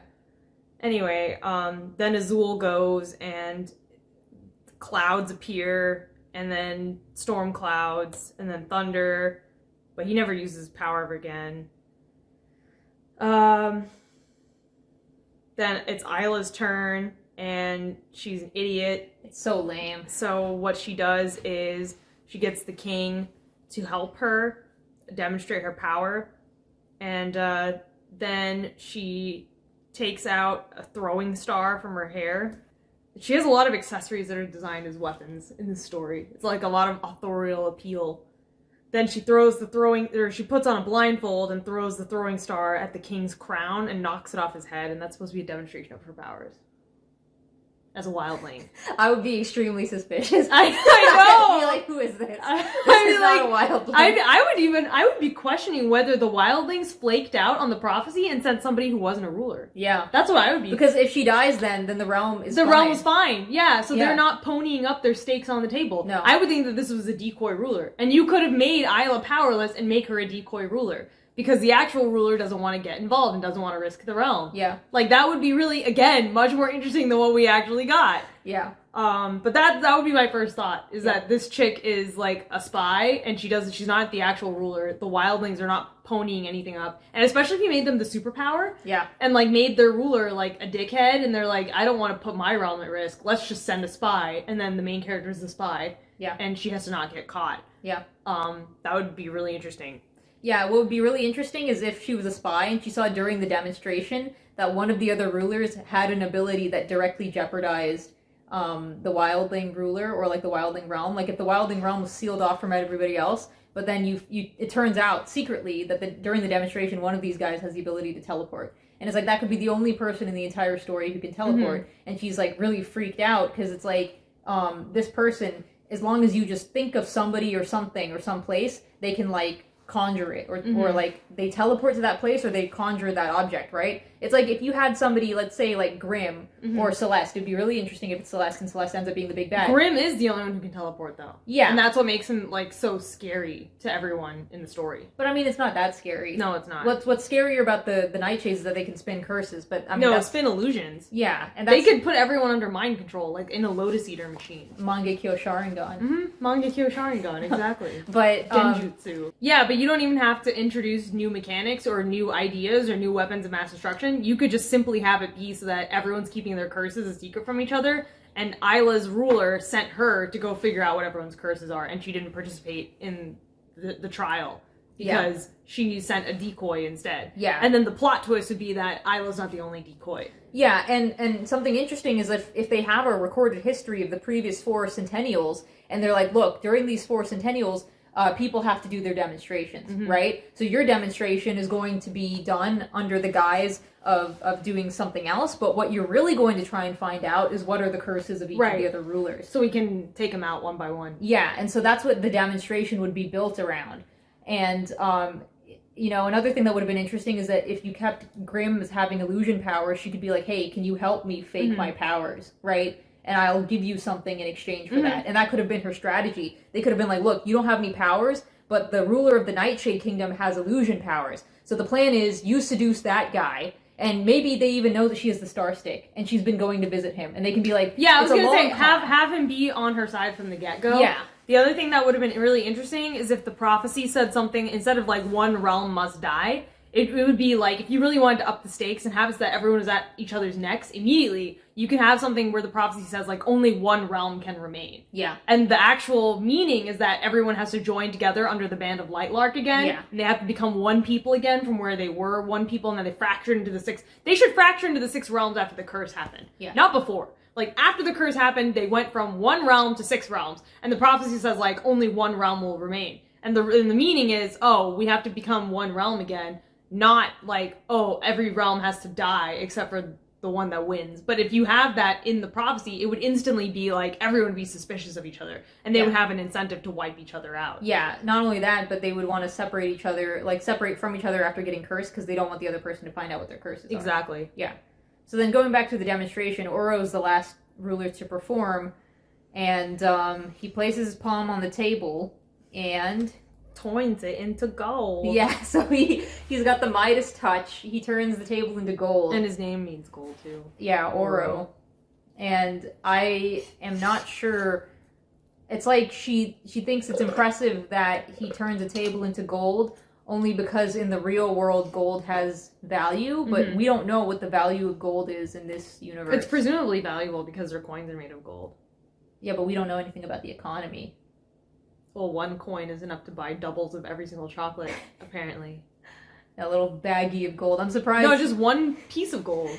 One gold piece. He should have flicked the gold directly at the guy's eye, and the guy goes, oh, thank you, sir. He should have teleported it into his hand while laughing. Yeah. So, yeah, he turns the table into gold, and everybody thinks it's really interesting. But that power never comes up again. It's so pointless. What was the point of giving him the power to turn stuff into gold? If I was a noble, I'd be like, dude, why are we paying taxes if you can just turn stuff into gold? Yeah, it's like money printing. Like, when she got to Lightlark and she noticed that everybody had, like, really opulent gold jewelry and stuff like that, then she'd be like, why is everybody walking around all blinged out? Or she's wondering, where do these people who wear gold, the Sunling people, where do they get their gold fabric from? Because I don't see any gold in the tailor shop. And it turns out that Oro's been weaving gold thread for them this whole time and making their gold clothing for them with his gold abilities, but that doesn't even come back into play. No, it never comes back up ever. It's just like super, like everyone used to be able to turn stuff into different materials, supposedly. Yeah. But Oro's the only one who can do it now because he's like super strong or whatever. Yeah, she says that Skylings used to make, not Skylings, I think Starlings used to be able to make diamonds. Yeah. Diamonds? Yeah, thousands of years ago, it said starlings could make diamonds. Wildlings could make emeralds and rubies grow in their palms like flowers. Well, what about skylings? They and make moonlings chocolate. And nightshades. Because diamonds, the way a diamond is formed is from putting a bunch of pressure on coal, because it's carbon, right? It's all carbon. A diamond is a form of I suppose a diamond could be forged in the heart of a star. Yeah, I mean, some planets out there are just made of diamond because they're made of carbon. Because of all the bunch pressure. Of pressure. Yeah, that's, I mean, but you need pressure to make, you need pressure, energy, and time to make minerals, crystal minerals. Because, so how come nightshades can't make diamonds? Black hole power. Yeah, the amount of energy, because basically what happens is the crystal lattice, for the crystal lattice to form, it requires a lot of atomic energy because it's such a complex structure, and it's so against entropy of, you know, going against... Order from chaos. It's going into order, and when things tend towards chaos, which is why it takes so much time for crystal structures. And energy. Yeah, time and energy and pressure for crystal structures to form. So the fact that they're just talking about how you can make emeralds and rubies grow in their palms like flowers... They don't grow like flowers, bro. And Starling's making diamonds. What do diamonds have to do with stars? Stars. Yeah, like but what? She just lists 3 here. What about the nightshades? What about the moonlings? What about the skylings? What were their minerals, huh? Yeah, and no, and not only that, diamonds, rubies, and emeralds are nothing like gold and silver. No. So again, those are things made of like, you know, silicate, carbon. No, but it doesn't even matter. If you wanted to give everyone a metal, give everyone a metal. Why is it metal and gemstones? Exactly. Gemstones have nothing to do with metal except jewelry. Yeah, they're like mineral composites. But it'd be like, oh yeah, sunlings could produce gold. Starlings could produce silver. Nightshades could produce iron. Nightshades should produce... Wildlings can produce copper. You know, and then like tin, aluminum, those are like the most valuable metals, abstracting like nickel. Yeah. But is nickel an alloy or is nickel No, nickel's an element. It's a pure it's a pure element. But that's what I'm saying, like, it's so random. It's so random, it's just like, oh, that's a really neat idea, let me put it in my book. Even if it makes no sense, and even if it never comes up later. Yeah. No, when I'm saying, like, useful metals for, like, the ancient world. Uranium's very useful. No, but, like, useful metals for the ancient world were, like, gold, silver, iron... aluminum, mercury, tin. Everyone died with mercury poisoning. It was very useful, though. What did they use it for? Preservatives. Didn't they also use it to smith? Yeah. But mercury poisoning is a thing. Quicksilver. Yeah, you could make it so that lead. The nightshades are immune to mercury poisoning. Or the moonlings are immune to it because they can heal. Mm-hmm. And so they use mercury. And they can also manipulate mercury because at room temperature it's a liquid. Mm-hmm. So... that would have been really cool if they had, like, mercury that they poisoned people with, but to them it had no detrimental effects. They wore clothes made of mercury. Yeah. You know, that would have been really interesting, but, no. I guess you can't have the element... you can't have the element mercury in this fantasy world, because there is no Mercury, the planet. So it's like, what would you even call it at that point? That's a dumb take. That's like saying, why do they call the sun if it's not based on Earth? They only have one sun and one moon. And the next chapter is Juniper. They should have called it Boron. Yeah. Yeah, so then Isla goes to see this guy named Juniper because she learned about him from walking around at night around drunken dudes, but it's like, how come she never got accosted? Yeah. But anyway, she learned about this guy named Juniper who's a barkeep who, like, sells secrets. And then she asks him how to get to the Moon Isle Library. Yeah, so because it's constantly guarded. She's trying to go to all the libraries and all the different realms to find the Bondbreaker because Celeste tells her that's what they have to do. So she's like, the Moon Isle is, like, heavily guarded. So she's like, how do I get past the guards? And he's like, you're an idiot. Just go on the full moon, because no matter where they are on the island, if they're outside, the ocean will grab them like a tentacle and drag them in. And yeah, just go during the full moon. It's not guarded then. It's just like, good idea. But then she tells him a secret. The secret is that She let Oro win. She let the king win. Which is just like, bruh. Doy. No, it's just stupid. She let him win because she hung onto a tree for 5 hours. Yeah. Anyway, then she, previously, I think we mentioned it in passing, but prior to this, she had stolen clothes from the tailor for every single realm except for the Sun Realm. Yeah. I don't know why she wasn't able to steal clothes for the Sun Realm, but the only reason that I could think of that there were no clothes in the tailor shop for the Sun Realm is because she ends up getting permission from Oro to go to the library. Well, she says that she can't find any gold clothes. Yeah, but anywhere. I'm saying, like, the only reason there are no gold clothes in the tailor shop is because Alex Astor wanted the king to give her permission to go to the library. There's no reason why there are no gold clothes in the tailor shop. Do you think she planned it that far in advance?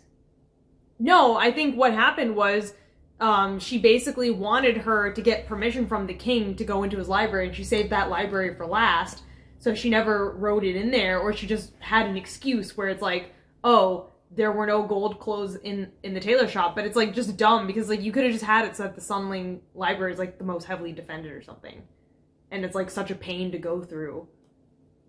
I think they should have just gotten rid of the stupid library thing in the first place. Yeah, but the only reason she wasn't able to get the clothes for the Sunling Kingdom is because she wanted her to get permission from the king later. Yeah. And that's the only reason, because it never comes up where it's like, I could find clothes for every realm except for the Sun Realm. Why? No. Why is it only the Sun Realm that you can't find clothes for? And even then, it's like the whole library thing is very much like Indiana Jones, kind of like maybe, I don't know, Harry Potter. Heisty, but it has no, like, it's not adding stakes to the story. It adds nothing to the story. It adds nothing to the main themes. And, like, Isla's the only one who can do it because Celeste is, like, incompetent, apparently.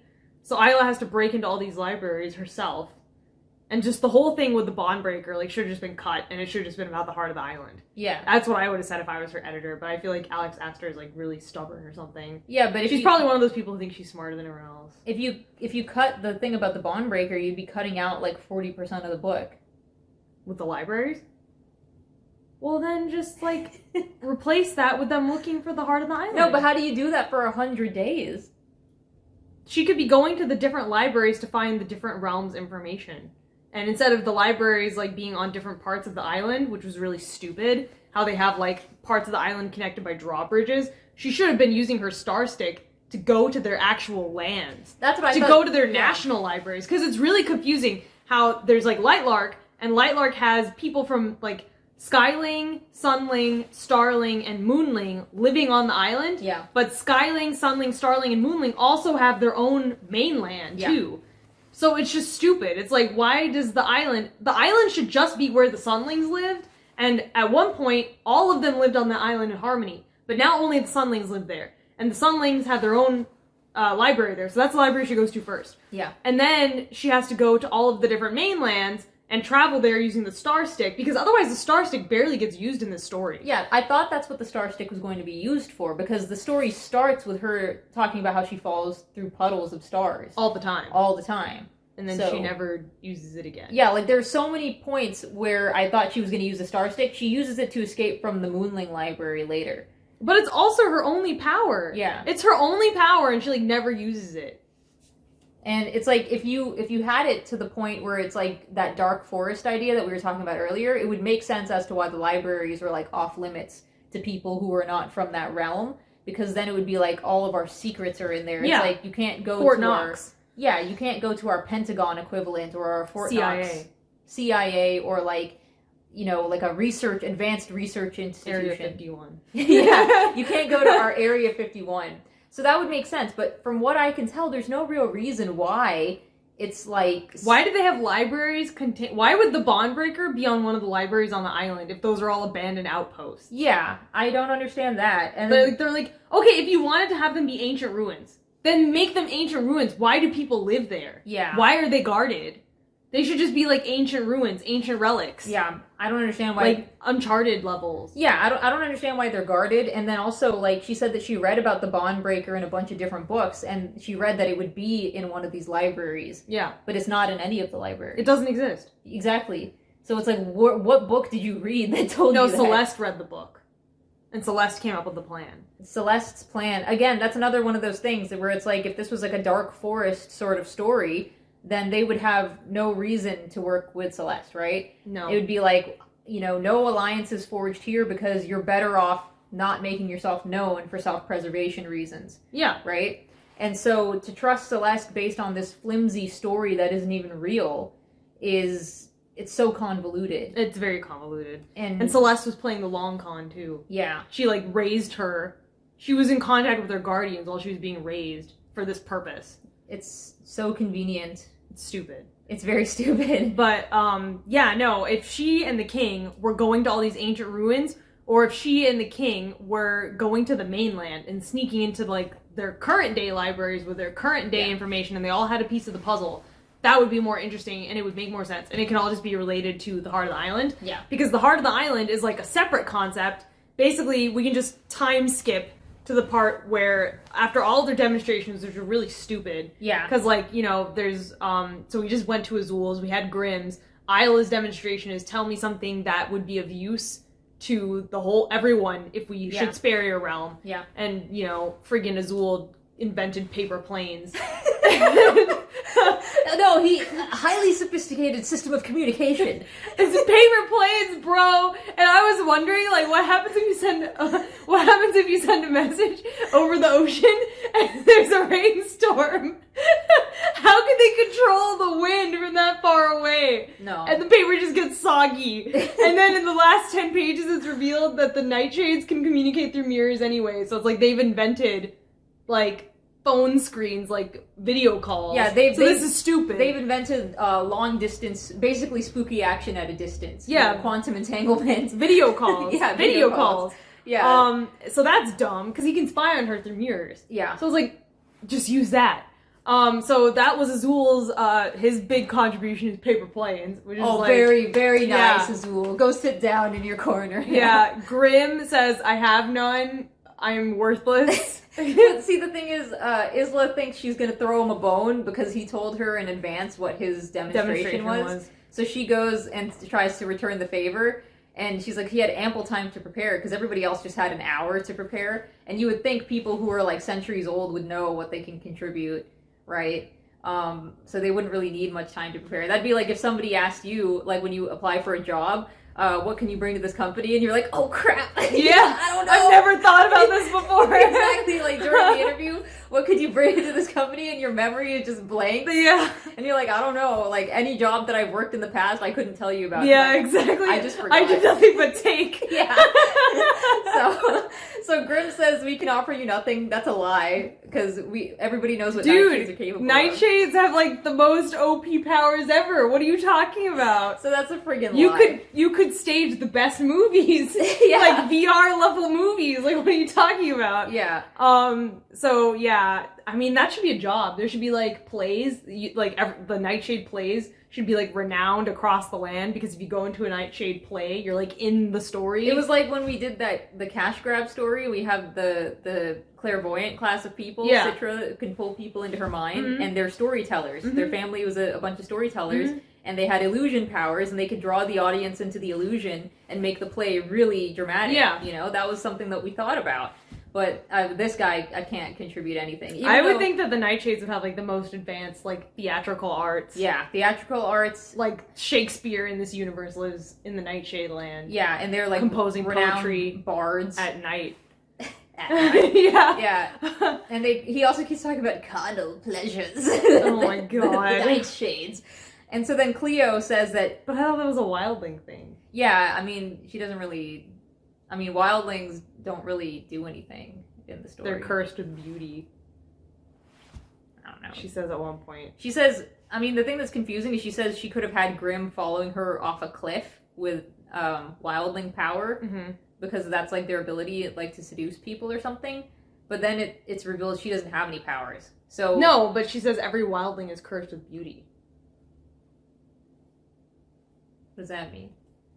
It's very like, I don't know if they're supposed to be like beautiful in a way that's like a power, like an ability?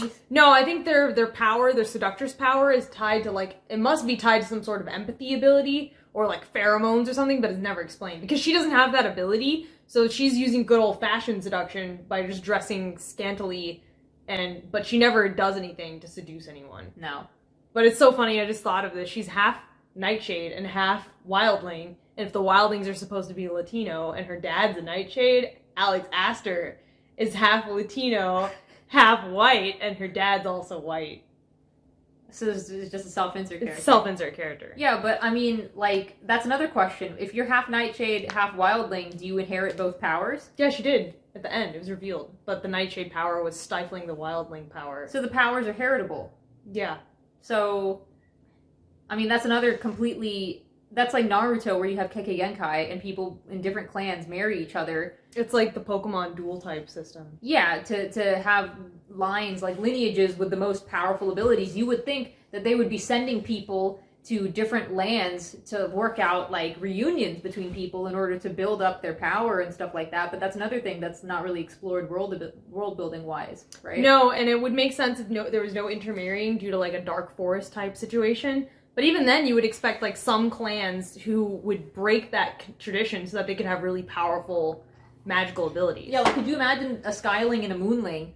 Somebody with wind powers and ice powers who could make snowstorms and blizzards. Mm-hmm. And then not only could they control, like, wind, but if you blow cold air over... Like, if you blow air over ice, mm-hmm. right? That's, like, basically how air conditioning works. Yeah. It becomes, like... The factor of cooling is amplified exponentially mm-hmm. by how much wind you blow over a cool object, mm-hmm. right? So they could basically make air conditioning in hot climates and a lot of modern amenities. My question is, what happens if you're 1/4 Skyling, 1/4 Moonling, 1/4 Sunling, and 1/4 Starling? Do you die at the age of 75? I don't know. Like, what if your parents are both half? How does that work? Do you get half of the curse? And, oh, no, since her mom was Wildling and her dad was Nightshade, she was born with both of their powers, but none of their curses.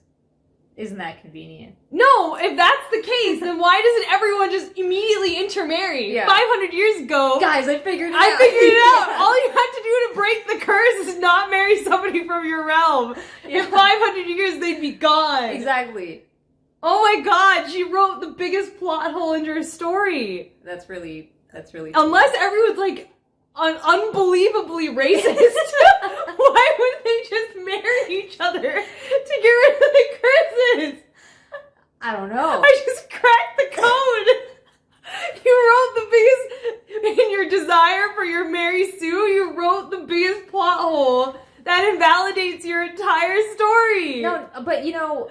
People have abilities also that kind of circumvent the curses that other realms have, right? Like, No, but it doesn't matter, because if both of your parents are from 2 different realms, you don't get either of their curses. Ayla can walk around at night, and she doesn't have to eat human hearts, or kill the one she loves. But I'm saying, like, I mean, you could have people from other realms providing people with therapy, right? Like, could you imagine Starlings flinging Skylings up into the air? And be like, this is therapy because you can't fly. And then the Nightshades, like, they give Sunlings the illusion of being bathed in sunlight. Because they can't, do that. So it's like, that would be a whole new avenue of trade that would open up between the realms as well. Where they offer these services to each other.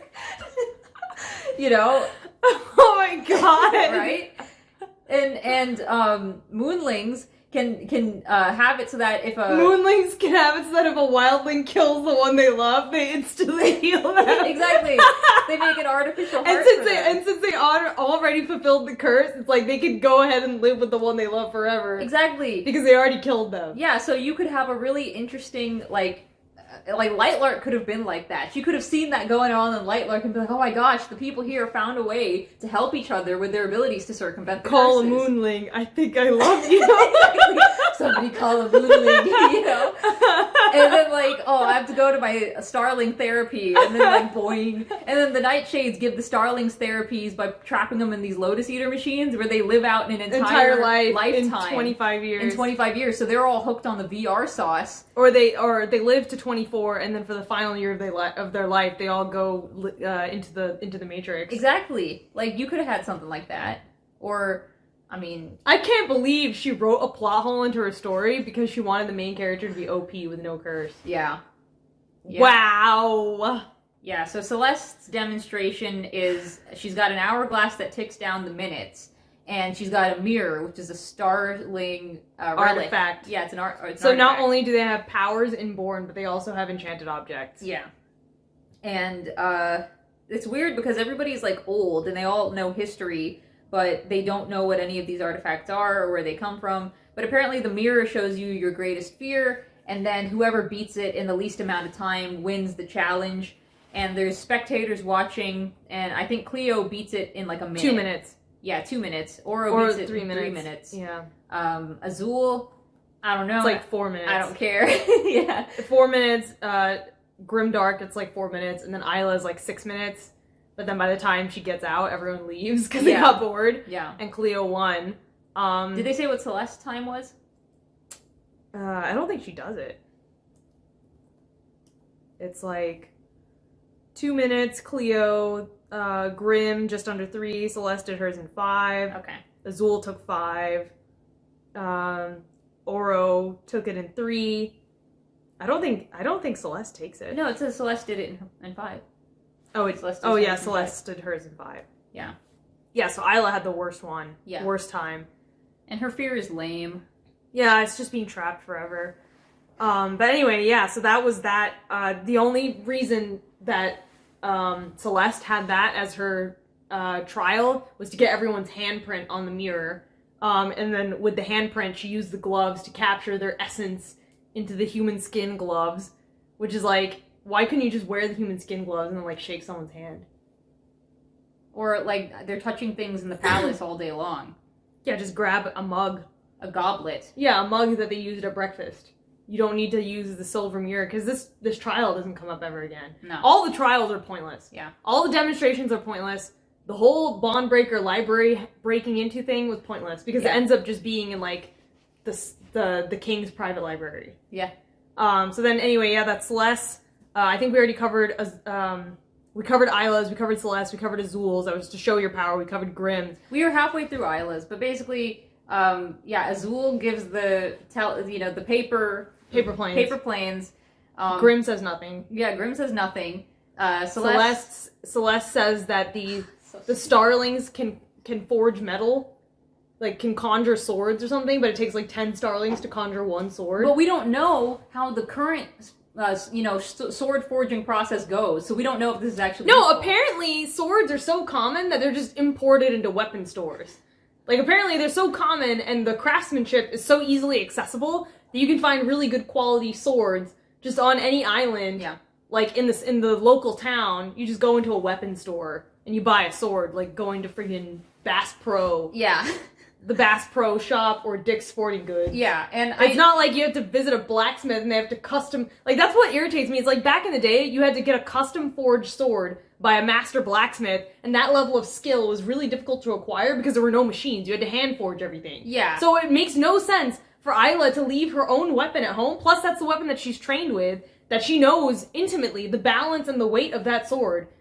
You know, it's not like if you just use a broadsword, you can switch to another broadsword because it'll be exactly the same because of a machine with specifications. Everything is handmade. Yeah. And back in the day, everything was handmade. No two items were exactly the same. And again, it's like Alex Astor is writing this in the 21st century, and she's like, oh yeah, if I need another gun, I'll just go to Dick's Sporting Goods and buy another gun. It'll be exactly the same. Bro, not when things were handmade by artisans. That's not how it works. No, everything from the grip to the way it sails through the air, because the balance, the grip, the weight of the sword, the sharpness, everything would be different. Yeah, so, because it's not like she carried a blueprint of a design in her pocket, like, forge me this sword. No, and the way swords are made, the process for smithing Takes months. Well, not only does it take months, but basically what happens is you have your material that it's made out of. It's folded steel usually, and steel is an alloy. It's an alloy made of iron with other elements because iron is very brittle, and then you put other elements in it to make it more ductile, basically softer, right? And so what you have to do is you have to constantly heat it, then cool it, then tamper it down with a mallet, right? And when you're doing that action by striking it on the anvil, you're crushing the grains together to make it like tighter packed, basically. Like you can think of all the pieces of the different elements as like grains of sand that you're packing together, right? And if you overdo it, it's going to be too brittle and it's going to break. And then if you underdo it, it's going to be too soft and it's going to bend, right? And you need to get the balance just right. And it's not like pouring metal into a mold. No, right? it's not a what's it called? It's not a standardized process. It was not a standardized process even in like the late 1800s. No. Only in the last 100 years. First of all. Second of all, the skills required to craft swords, like high quality swords, were very rare, to the point that like pretty much like Japan had like the highest quality swords, like some of the highest quality swords in the world. Because they would fold the steel so many times. Yeah, because of the craftsmanship. But I'm saying like the difference between a Japanese sword and a French sword was immense. Yeah. You couldn't just travel to Japan and be like, oh yeah, I've trained with a French fencing sword. Yeah. And now I'm gonna get a Japanese samurai sword. They're exactly the same. No. You know? And the third thing is, what master craftsman would just make a bunch of swords and then hang them in a store for sale? That's not how it used to work in the past. People didn't make 10 of an item that are exactly the same and then hang them on racks for anyone to buy. Everything was custom made. Made to order. Made to order.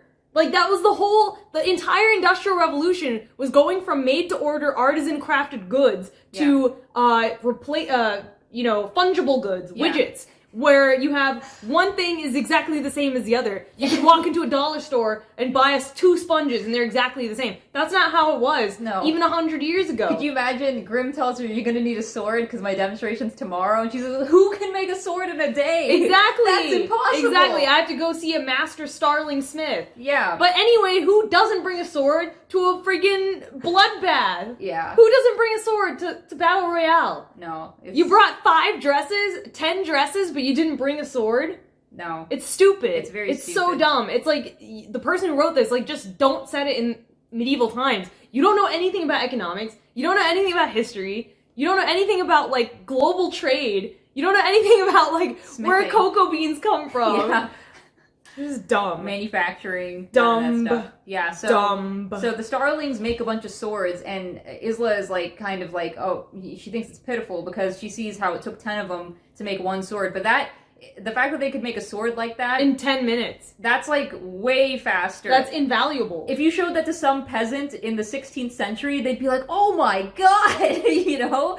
If they don't think they're like witches, obviously, if we're doing witchcraft, they'd be like, I need these people to make me swords Because like that. back in the day, you had to go to a mine, get the metal, heat the metal, fold it up, painstakingly craft the sword over months. I mean, and there was no way to exactly quantify how much of the material went into the alloy and what the purity was. It's not like nowadays where we have advanced material science where we can look at an element under an electron microscope and know what the grain structure looks like. Or and, have standardized manufacturing processes. Yeah, and measure the mass of a gram. They didn't know what the atomic masses were of different elements. They couldn't look at an element and determine what it was. I don't even think they had standardized weighting or measurement systems. Because that takes a lot of calibration too. That's why we have NIST, you know, the National Institute of Standards and Testing in Colorado, who standardizes everything, like what a kilogram is, how long is a second. They standardize all that stuff. It's a team of scientists. It was an innovation that occurred during the Industrial Revolution. In order for the Industrial Revolution and the modern age of technology and economics to come about, all of these things had to be in place.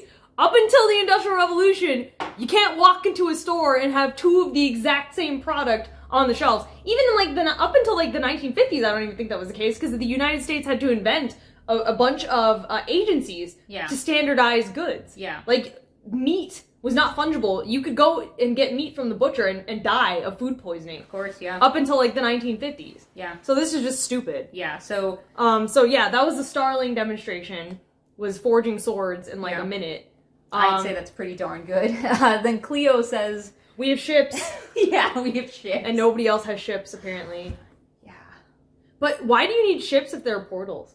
Yeah. Because Isla uses a portal to get to the Lightlark, and she doesn't use a star stick. No. She just uses a portal. So if they have portals, why do they need ships? Yeah. She says we can use the ships to explore the new lands or something like that. But dude, if they have ships, and that's like her navy, but then Grimm can teleport instantly, why is the teleportation so threatening when there's already a portal to the island? I don't know. They're like, he could just teleport an army here. It's like, yeah, you could just go through the portal. Because there was a portal on the Wildling Island that led directly to Lightlark. Yeah. So presumably, there's a portal on the Nightshade part, and all you would have to do is rejigger the portal so it doesn't go to Lightlark, it goes instead to Wildling so they can just invade. Yeah. So if they have portals, then why does it matter they can teleport? Because she said so. So The more you think about it, man, Yeah, the more you're just like, what? The more you think about it, the more you wonder why. Yeah. Why is this a thing? No, it's because, like, when she wrote, she's like, how's she gonna get to the island? Oh, I know, teleport. Yeah. But then later, she's like, oh, the fact that he can teleport is so dangerous. She should have taken a ship to the island. She should have planned her story. Yeah. Or just use the star stick. Yeah, but the star stick has a rule where you can't use it to go a place you've never gone to before, which begs the question, how did she start using the star stick to travel In the first place. How did she travel to places she had never been to before? Because she was locked in a cage her entire life using the star stick. Exactly. Like, she says she can't use it to go someplace she's never been before, which is why she can't use it to go into the libraries. But then it's like, for those past 5 years that you've been using the star stick, how did you know to do that? I don't know. Yeah, how did she visit Grimm for the first time? How did she accidentally teleport herself to Celeste? Alex! How does that work? Alex! How did that work? Alex, please! We're going crazy here! We're going crazy! Yeah. So Cleo's got ships. And then Oro talks about his flame. Yeah, he basically has the ability to create flames, and all sunlings can do this apparently. They can create, like, baby flames based off a mother flame, and as long as the mother flame goes out, it doesn't go out, the baby flames also won't go out. So if you light candles from an original fire, and you keep the original fire stoked, the candles will never go out. Yeah. Which is pretty useful. Yeah. And then, who else? Isla goes next, and what's her... She asks Oro to build a fire for her, and he goes, okay. And then she sticks her arm in the fire. Oh yeah, that was so stupid. And she says wildlings have advanced healing capabilities that rival that of the moonlings, because the moonlings are supposed to be able to heal with water. And they're the only ones who can heal. Yeah, so she's got this healing salve from the wildlings, and she puts it on her arm after all her flesh melts off. And then it heals in front of everybody's eyes, and the spectators are all like oohing and eyeing. But it turns out that the healing comes with a catch, because you can either heal the wound or you can take away the pain, but you can't do both. But Alex Astor doesn't seem to realize that the reason you have pain is because you have an injury. Because you have an injury. And so if you heal the injury, presumably the pain will go away, unless it's a phantom pain, which is like a form of nerve damage. Yeah, in that case, it wouldn't be healed. Yeah, if you have exactly. nerve damage, then it's not very good healing. No, so it's like, would you rather go to a moonling who will heal everything, or would you rather go to a wildling who will fix the appearance of the injury, but you're left with the pain of the injury the rest of your life? Like, could you imagine if a guy... Because if it didn't heal the nerve damage, then how does she lose the pain? You don't, because you still have nerve damage, but, like, the skin grew back. Because she's like, yeah, I just waited 3 days for the pain to go away. But it's like, why would the pain not go away if your arm is fully healed? Yeah, if you re-rendered all the sinews and the nerves and the muscle and all the tissue that was damaged, presumably you would also have healed the nerves, right? And it's like, it doesn't make any sense for you to heal it and then for there also to be nerve damage. Pain, yeah. Yeah, so it's like, I mean, there was no understanding of nerve damage or anything. There's no like understanding that. of anything in the writing of this book. Yeah, even I don't understand what's going on here. So that was Isla's demonstration, and then after that we have Oro's demonstration where he has teacups that have little leaves at the bottom of them. No, that was his challenge. That was his challenge. Yeah. What's the difference between a challenge and a demonstration? His demonstration. No, I'm saying his, like, when she said, what do you have to offer to the realm? Yeah. I thought we were still on that. No, I think we're done with that. We covered Isla, Cleo, Azul, Celeste, Grimm, and Oro. Okay, yeah. Okay, yeah, so that was... But before Oro's, we have Cleo's, and I still don't understand what Cleo's was. She basically says Cleo's is just a way for her to win. She just makes, like, a giant swimming pool maze, and then she's like, your heart will guide you to the edge, like, something. It's like you'll feel a pull in either direction, but your heart's desire will guide you to the end of the maze, and, like, if you decide quickly, that makes you a better leader. But I don't know what the 2 desires were supposed to be, or how she even did that. Like, how would you even do that? That's not your power. How did you set this maze up? Who enchanted this maze to give you 2 choices? It's not like in Harry Potter where they're like sphinxes and stuff, you know, that pose you riddles or whatever. No. It just doesn't make any sense.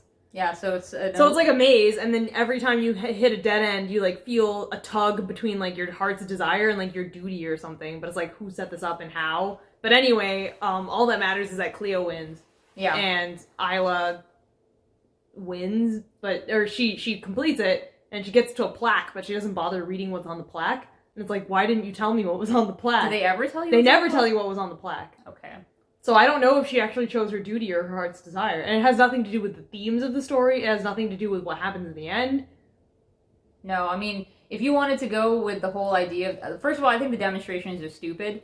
I think it's trying to make a spectator sport out of nothing. Yeah. It's trying to make it like the Goblet of Fire when it's like, there's no reason to. It is trying to make it like the Goblet of Fire, but I think if you wanted to have the theme of, like, choosing your heart's desire versus your duty, and if you wanted to have the whole Oro versus Grimm thing, I think Oro should not have been a love interest in the first book. Yeah. And Grimm should have been the main love interest in the first book, but she chooses to go with Oro to serve her kingdom. Yeah. And then that ties directly into that demonstration. Mm-hmm. But no, it just, like, it was stupid, and it was never mentioned again. I think the demonstrations should also be based on the rulers of the realms. And if you wanted to go with the Dark Forest idea, you could have had the rulers give demonstrations, and each of the demonstrations was their attempt at revealing the curses of the other rulers, right? And that's what the tournament is. Because if you still want to go with the tournament thing, it's like, okay, each of you guys has... It's like the wall facers, again, and the wall breakers in the 3-body problem. Yeah. So, basically in the 3-body problem, there is an intelligent alien race who can observe everything that humanity does. So in order to defeat the hostile alien invasion, they have to come up with plans to defeat them, but they can't verbalize what those plans are because the aliens will know what the plan is. They're basically omniscient. Yeah, since they're constantly omnisciently observing them, right? With little invisible particles that act as like communicable sensors, right? And so in order to develop a plan, you pretty much just have to keep it to yourself. But then there's a group of people who want to serve the hostile alien civilization who are called the Wall Breakers, right? The Wall Facers are the ones who develop the plans, and then the Wall Breakers are the ones who have to figure out those plans and to dismantle them. Because so that they can reveal them to the aliens. But the crucial thing about the aliens in this series is that the aliens have no ability to lie or deceive. Yeah. So once you know what the plan is, it pretty much falls apart, and then you lose your upper hand, right? It's like once the enemy knows what you're planning, you lose the element of surprise. Mm-hmm. So similarly here, you could have done something where your weakness is your curse, and each ruler knows what the curse is. The other ruler's trying to suss out what it is through an elaborate challenge. And that gives you a lot more direction if you have, like, an established power system, because there's no established power system in this book. No. You can't tell me definitively what each person does. If you sat Alex Astor down right here and you asked her what the powers were, she'd just keep making stuff up. If you asked her, if you told her, hey, Alex, the only powers that you can put in your future books are the ones that you tell me right now.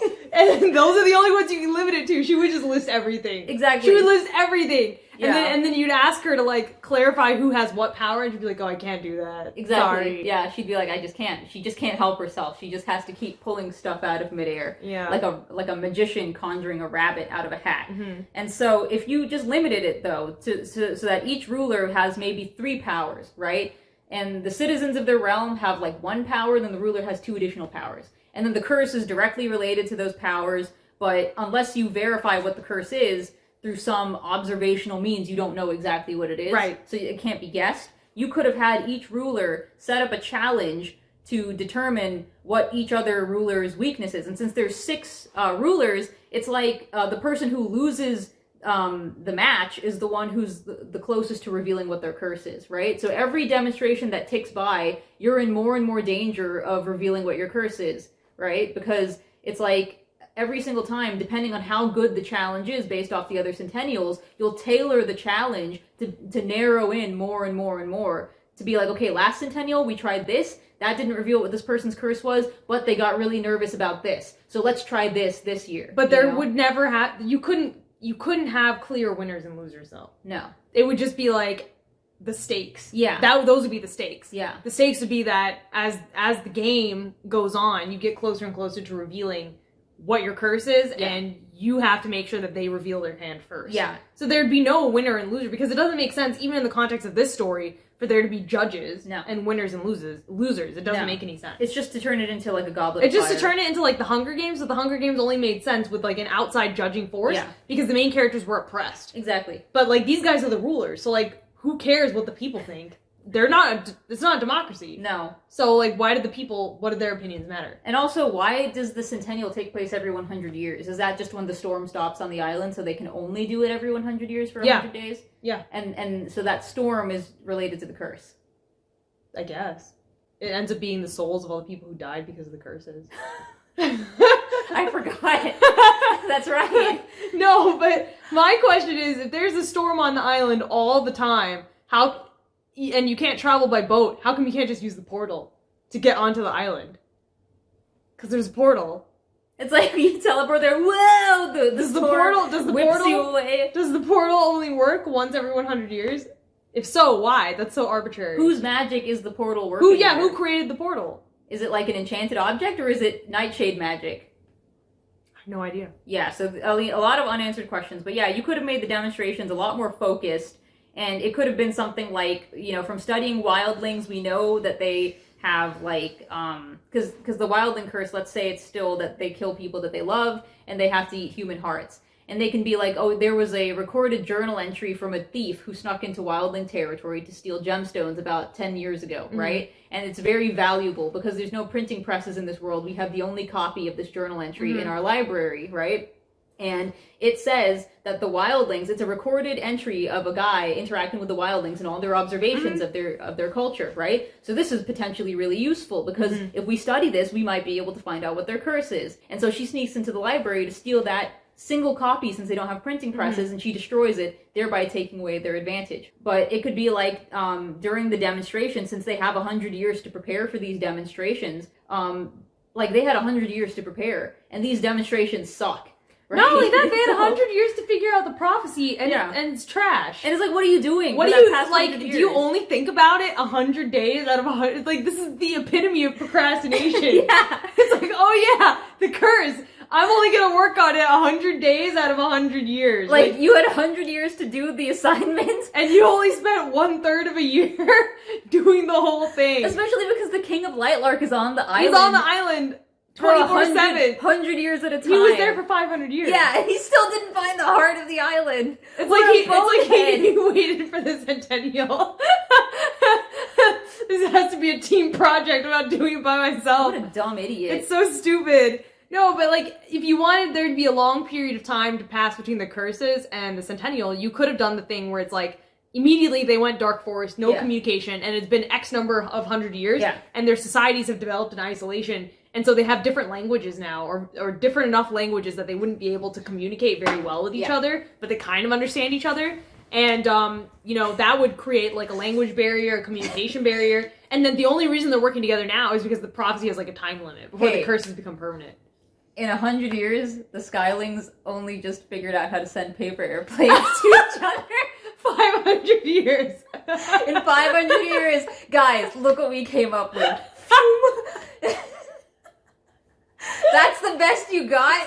That's procrastination. You had 100 years for this assignment and that's what you had? It's like you have like a week to write an essay and it's just like 2 paragraphs long. That's pathetic. You guys have control over wind and this is what you come up with? No, they didn't invent planes. No. Why didn't they invent... They could have invented wooden planes. Yeah, they could have airplanes. invented drones. Yeah. Come on. Paper plane. Paper plane. That's embarrassing. So embarrassing.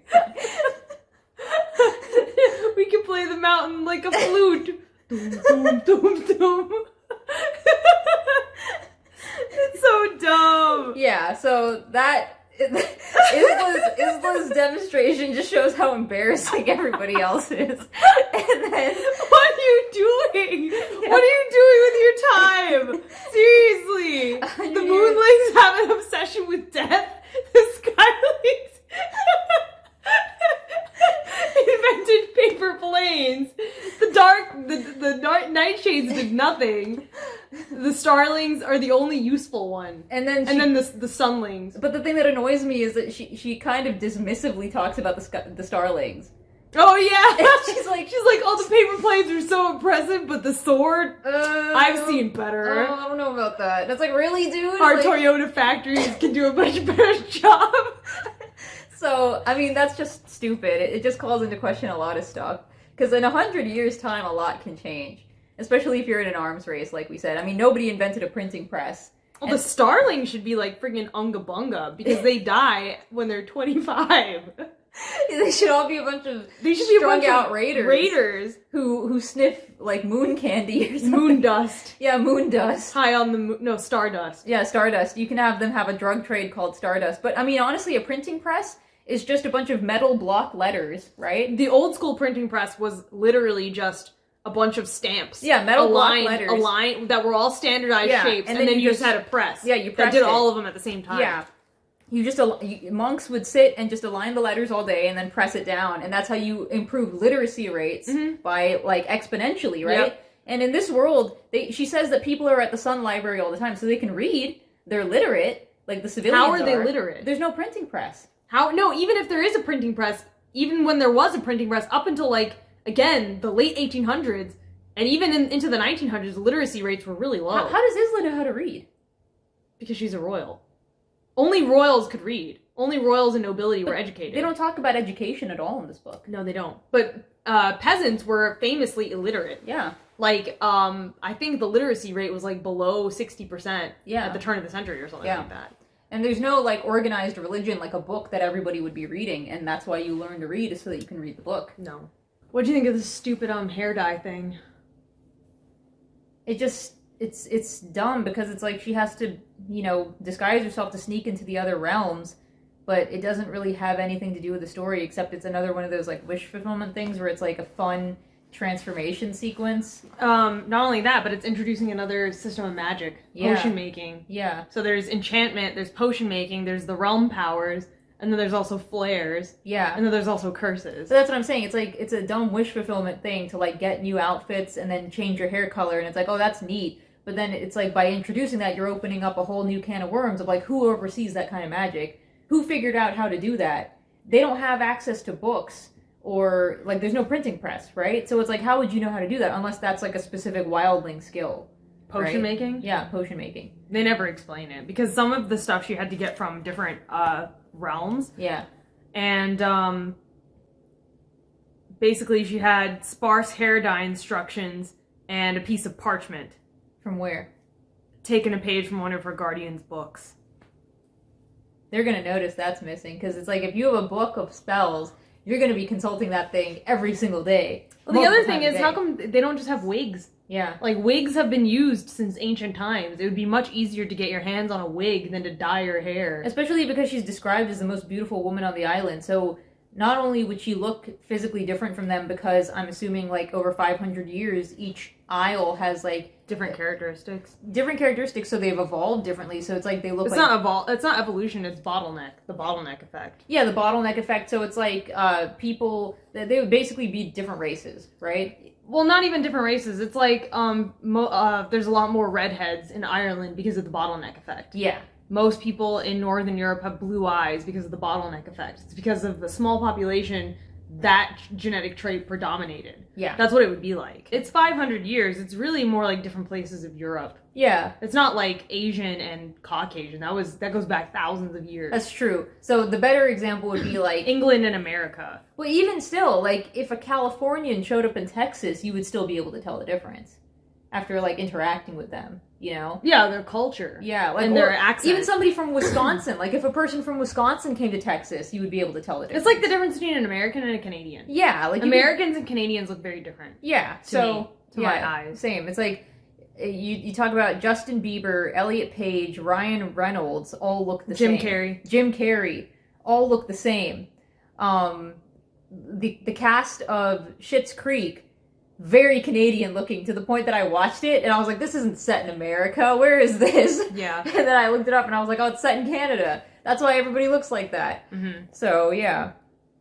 So yeah, she has a hair dye potion that she's using to break into the libraries. It's just another sequence, another mechanic, another gimmick that's just thrown in, and it doesn't really matter. It's like, oh, what if the hair dye fails? But the hair dye never fails. So it's like, why did you even introduce this as a concept? She says that the hair dye only lasts for like a couple hours, though. Yeah, but like, why did you even introduce this as a concept if it's never gonna fail? The thing about the hair dye, because we don't know how big the island is, I think she says at one point it takes them 45 minutes to get to the Skyling Island Bridge. But we don't know what method of travel it is, whether it's like driving, on a trolley, walking. She walks everywhere. It's by foot, right? It's by foot. No teleportation or anything No like horses. that. No horses. And so the dye apparently only lasts for a few hours. So it's like, by the time you get there and get back, and then I guess nobody sees her on her way there and on her way back if it's a 45-minute distance. Dude, if the island is walkable, then how are there hundreds of thousands of people living there and sustaining themselves? What do they eat? Yeah. Grass? There's no mention of imports or exports. Or food? Yeah, farms, fishing. If it's an island that you can walk across, how is anybody able to live there permanently? Because, like, Japan sustains a population of, like, 80 million or something like that, and they have to import a lot of their food. Yeah, and another thing is, like... Japan is not walkable. No. in 40 minutes. No, it's not. It's, like, one of, like, the smaller islands in, like, Hawaii or something would be, like... That's what I'm saying. It's like a small island in Hawaii. Yeah. That's how big this island is. If there's a storm that goes for 100 years at a time, or no, it's like every 100 years, yeah, so there's a storm that goes for 100 years, would that lead to coastal erosion? Does that, like, have any sort of detrimental effect on the island at all? Yeah, it does. They can't import anything. So how are they surviving? Do they all resort to cannibalism? Yeah. Like, what's going on here? It would be so interesting for if, like, that 100-day period, all the merchants converge onto the island and set up tons of stalls. Oh, yeah, like tents, like a festival. Yeah, that would be But the island is not habited by anyone except the king. Yeah. And he just has, like, his own personal vassals who farm the land to sustain themselves. Yeah, like... So he's the king,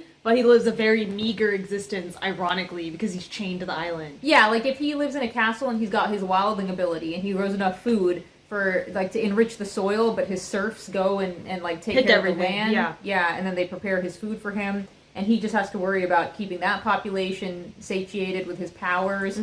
That would be something. And it's just interesting. It's like... Yeah, it would be very interesting if she came by sea and she saw tons of merchant ships, like, converging on the island. Yeah. With all sorts of flags and colors from all sorts of different places. Not that the Isles were... He doesn't have wildling abilities. That's what I thought. He only has abilities for the lands that are on the island. Yeah, that's what I thought. I didn't think he had wildling abilities. That's so dumb, dude. Because I was like, I don't think he ever uses them, ever, That's in the story. so dumb. Yeah, because it's like, if he did, then there would be no reason for her to be there. Right. But she's there, and she can't help him anyway, because she doesn't have wildling abilities either. Or does she? You know? Yeah. So, Yeah, but to go back to the hair dye. Yeah. It doesn't make any sense, because if it took her longer than, like, an hour to walk someplace, she'd be screwed. Exactly. She it should would just fade. What? That's so dumb. She should just have a wig. Yeah. Wigs have been used for centuries, thousands of years. Yeah. Why didn't you just give her a wig? And if these people have this color hair that, like, sprouts from their heads, they could just donate their hair to make a wig. Where would she get the wig from, though? Just has to go to each one of the realms with the star stick and go to a wig shop. There are people who are bald in every country, you know? Yeah. And wigs have been in fashion since medieval times. I mean, you could Since have... before medieval times. You could have done something else where it's like the moonlings, they pretty much cover themselves head to toe because their realm is cold. No, but they're not affected by the cold. That's true. I mean, you could have done something where it's like they wear, like, masks. Like, something more cultural that's not, like, hair color. Because then it's like, what about skin color? Does everybody have the same skin color, too? Presumably. Everyone's white except for Azul. and Isla. Yeah. But she's only half non-white. Yeah, but, like, I don't understand then. It's just like, how can everybody have the same hair color? I mean, are there variations of the hair color? I mean, how do you know she's getting the exact right color? It's just blue. Yeah, but it's like, what shade of blue? Sky blue. But why does everybody have sky blue hair? Because they're all related. I mean, it's not like, you know, like the genes and stuff like that, right? Genetics and like where the color comes from and the portrayal of dominant versus recessive genes, right? Like if you were like descended of somebody who was like a couple, a union of a couple between like a nightshade and a skyling, would you have dark blue hair or would you have powder blue hair? Nobody intermarries in this book. We've already established that. Oh, okay. But yeah, it's just dumb. Like, it doesn't make sense that she has to use this stupid potion to transform her hair. Yeah. It doesn't even make sense that each of the realms all have the same hair color. No, that doesn't make Like, any they should sense. all just look like similar races. It's a contrivance. It is a contrivance. It's a contrivance just to have her turn her hair blue. Yeah, to because add it's more author. stakes. No, it's author appeal. Author appeal and to add She more wants stakes. her to like dress up and wear like Mission Impossible level disguises. Yeah. And like the only disguise she could come up with was like pretty hair colors. Yeah. Like they're not ugly hair colors. It's never like, oh, everyone in this realm is bald. So you have to, you have to shave your head. Everyone in this realm is bald with a giant beard. Exactly. Yeah, and I mean, there's not even a description. Like, it would be one thing, because it's very obvious, again, when you go to a different place that has a different culture, Yeah. the mannerisms are totally different, Yeah. right? The way they speak is totally different. Even the way they walk. Yeah, and it's like, she never, like, actually interacts with anybody when she goes to each of these realms, except that guy who goes, oh, are you making the pass? Yeah. Like, it'd be interesting if they spoke different languages, and she had to be like, okay, like, I need to speak a different language. Like, if she had some sort of wildling potion that's like an eardrop that you put in your ear, and then you can understand and speak the languages that the other realms speak. But that doesn't even matter, because her whole thing is to sneak in and sneak out. Yeah, but where, like, how does she know where the library is? I don't know. Because- She just keeps walking. Yeah, what if her hair dye only lasts for 2 hours, but it takes her 45 minutes to I get the there? sense that these realms are like the size of like that section in Disney. That's the sense that I get. Like, you walk into the realm The and Epcot? yeah, there's just like one street of shops that are themed around that realm and a big castle, and you go in the castle, the library's in the castle. It's like a video That's what game. it feels like. It feels like that, where it's like, oh, each realm, there's only like 10 houses, and you walk through the streets, and the castle's right there. Because the castle's always right there. She never has to, like, walk through, like, you know, it took me, like, 5 days to reach the Moonling Kingdom, and I had to go, like, as I went along, the land slowly went from, like, lush jungle to plains, Yeah. to, like, barren tundra, Yeah. and then the Moonling Castle was nestled into the side of a mountain, and there was a hamlet village at the foot of the mountain that Yeah. farmed the land that supported the castle. You know, there's nothing like that. It's like I crossed the bridge. Once I crossed the bridge, it was extremely cold, and there's also a Moonling Castle here. Bada bing, bada boom. It's like Wind Waker. You know Wind Yeah. Waker with the little tiny islands that all have themes in each island? Yeah. That's what it's like, where Yeah. each island is like tiny. And you just go there, there's like 5 houses, that's it. It's a video game. It is a video game. So, but the question becomes then, when they say that you lose the entire realm, are they referring to those realms? No, they're referring to the entire population. It's like Sauron. Okay. All the orcs got wiped out when he got killed. Okay, so it's not just the physical realm of people that you would lose. It's like the entire population that is. It's just- everyone would die if the leader of the realm dies. Okay. It's not just the people on the island. Okay. And the only people who are on the island are starlings, sunlings, moonlings, and skylings. And since the wildlings aren't on the island, the king doesn't have access to their power, which is just a contrivance to make Isla more special. But what if you're like a half person? She's a half person. So if Grimm dies and he's the ruler, would she die too? I don't know. It's never thought out. It would probably just make her immune because it's just any excuse to make her more powerful and Because, like, special. no, think about it. If you have a ruler who's a descendant of, who's the same type as, like, another ruler, right? She would just lose her legs. Like, just be cleaved right Yeah, down the middle. Right down the middle. Yeah. Yeah. So, Yeah, it just doesn't make any sense. It's like the rules don't really allow for interbreeding. No.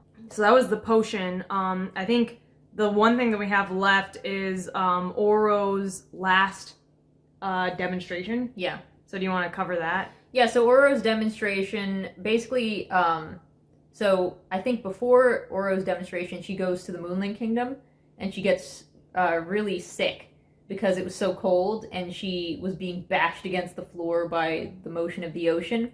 So she is, like, not doing too well, because the trial takes 100 days, so they have to, like, pad it with stuff to do. So she's, like, bedridden for a few days, and she comes out, and there's tea everywhere. And she loves tea. And there's a line in there about how wildlings are all about tea because they produce the most delicious herbs and fragrances. Wait, you said that you just skipped over her infiltrating the Moonling Castle? Yeah. Okay. Because, I mean, nothing, The library thing doesn't matter. yeah, the bond breaker isn't there. The only thing that comes from the infiltration of the castle and the library is Is that it makes her think that Cleo is targeting her Yeah. with assassins. Yeah, and it makes her think that Cleo's gonna kill her by the time they get to day 50. She thinks that Cleo is the villain because Cleo figured out that she was going to her library, and then she thinks that Cleo sent assassins after her because she gets targeted by assassins. But she basically infiltrates the Moonling library before the final demonstration with Oro. Yeah, and also she notices that Cleo's building an army.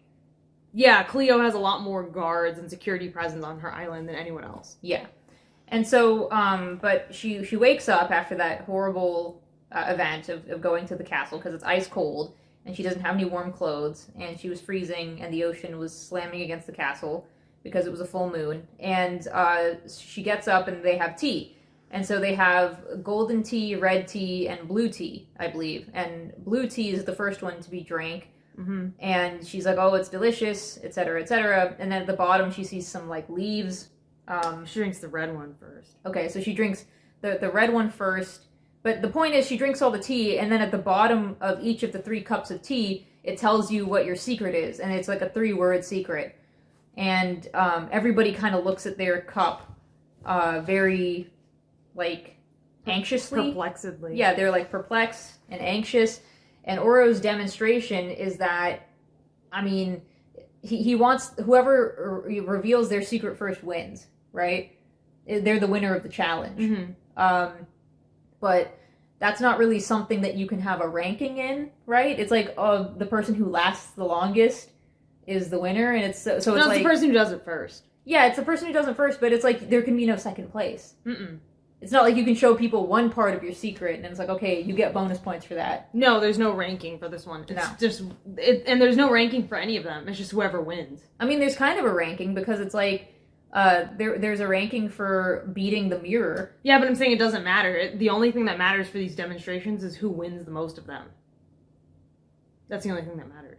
I guess so. Because that's the only thing that decides who gets... The only thing that matters is winning. It doesn't matter if you get second place. Yeah. It's just whoever wins gets to select the teams. Yeah, but then they base the teams around who's, like, strongest, which they also glean from these demonstrations. Yeah, they do. Right? So it's like...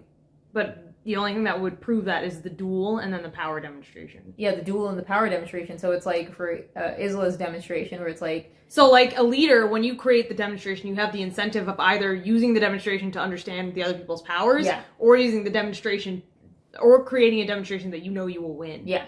So, half of them use demonstrations to understand more about the other's powers. Yeah. And then half of them use demonstrations that they knew they would win. Yeah. But it's kind of pointless to use demonstrations to figure out other people's powers, because you already know, based on their realm, Yeah. what their power is, and they're not going to reveal their flair, because, like, people are, like, super secretive about what their flair is. No, it's really just like a benefit to show the audience what these guys can do. Yeah, so it doesn't even matter about, like, learning about your enemy. The only thing that matters is winning. Yeah, but it's like kind of embarrassing too, because then you have things like 100 years go by and all you could do is make paper airplanes.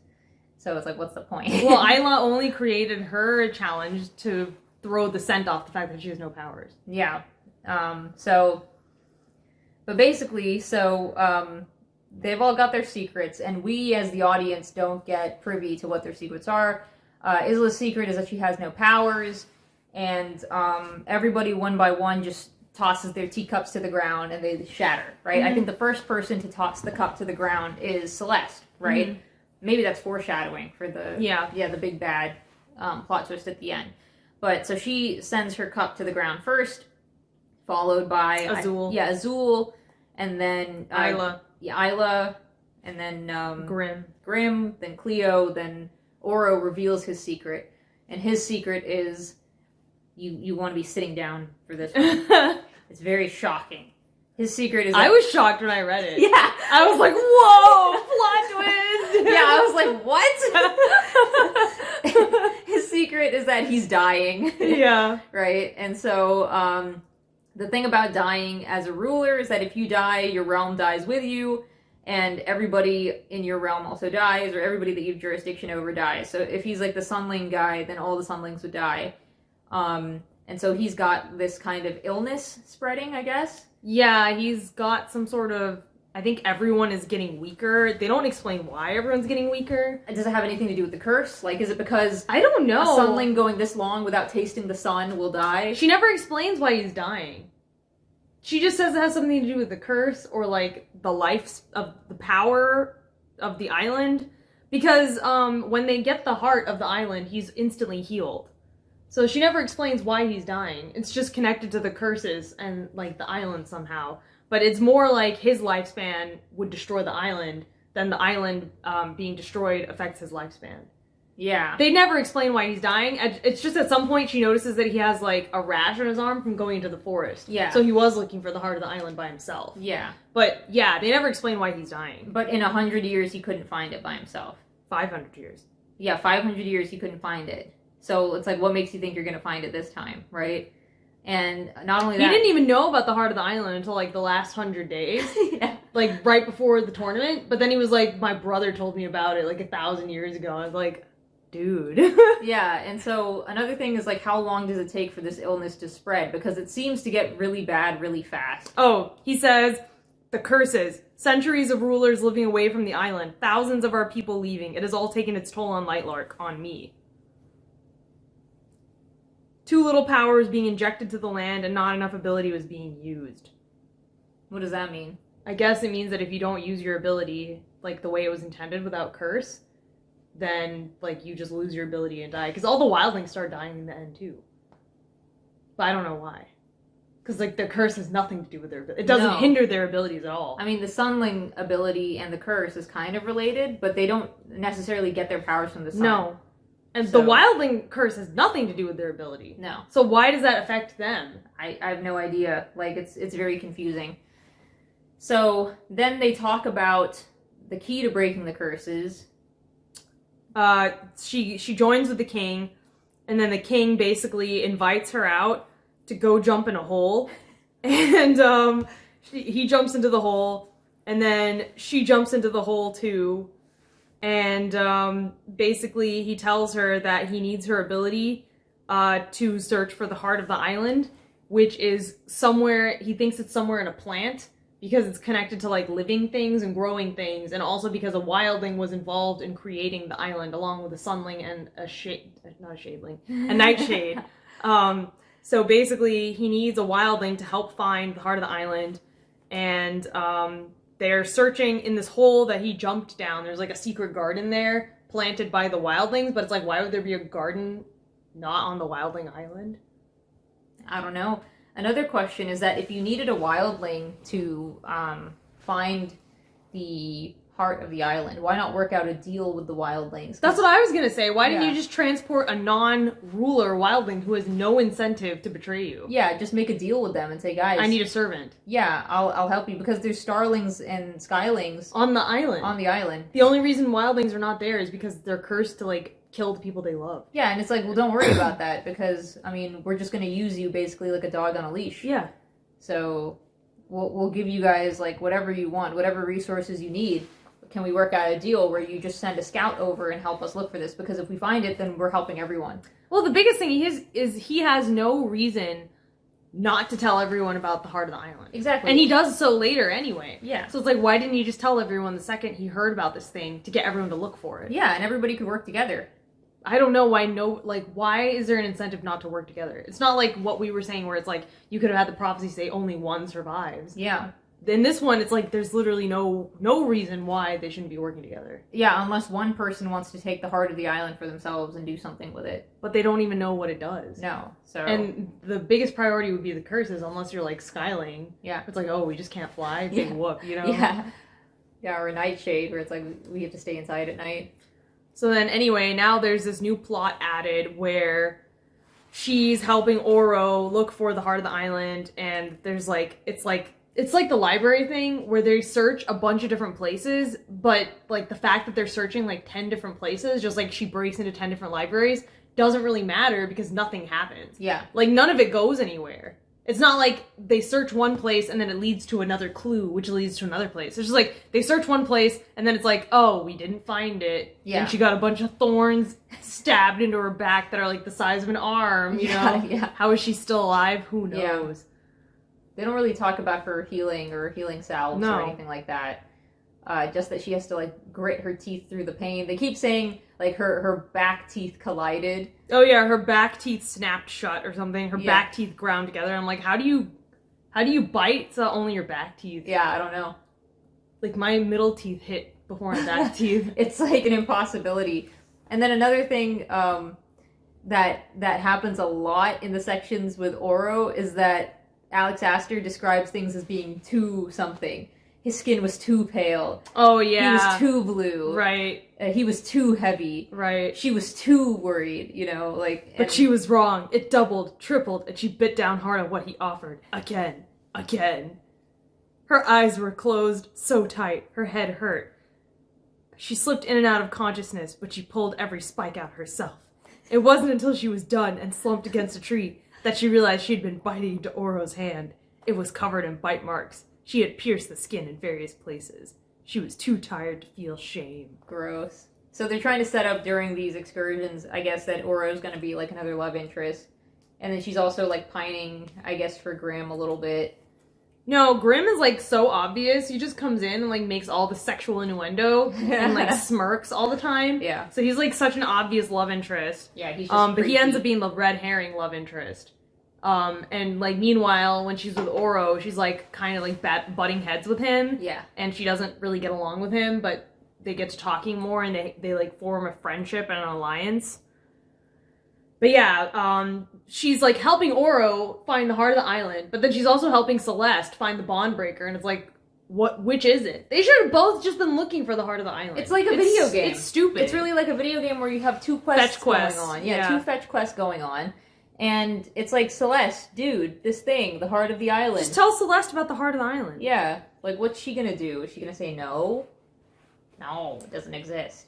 So then she goes to the Wildling Island that they used to live on, and then she finds out that there's this big palace that's made of mirrors, and the inside is like it's a two-way mirror where you can see outside but you can't see inside. Yeah. But all the plants on the Wildling Island are dead. Yeah. And then she goes into the palace and she finds a hidden door, but she can't figure out how to open it. Mm-hmm. And she starts shoving random objects into it. Her back teeth slammed together. If there was a way to open the door, it had to be inside somewhere.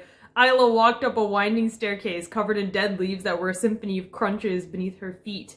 She roamed through hall after hall, into room after room, shards of moonlight her only guide. Minutes later, she had an armful of objects that might fit into the hole. An old, abandoned comb, a thin champagne flute, a vase just big enough to hold a single flower, a miniature harp. Random. How do those... The key is described... The keyhole is described as looking like a miniature mountain range. How do any of those things look like a miniature mountain range? Well, I mean, what would the keyhole look like then if it looked like a miniature mountain range? Well, it ends up being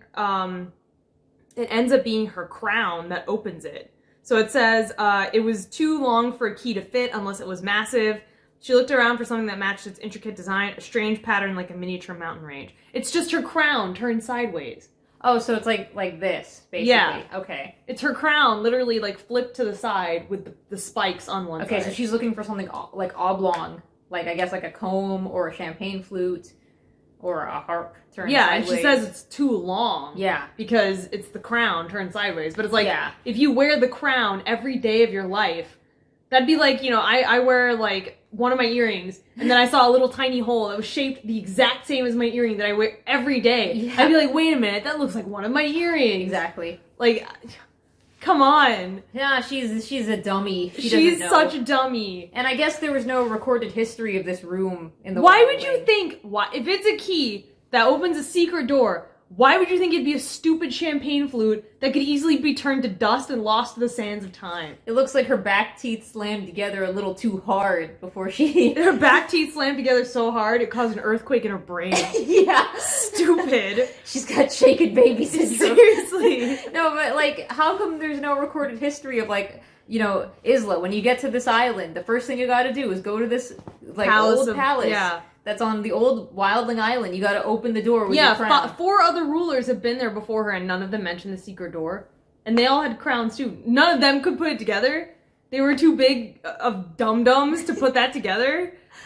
Yeah, there's no literacy, man. It's like the first time she's ever, it's like the first time any wildling's ever set foot on the island. Yeah. That's what it reads like. Yeah.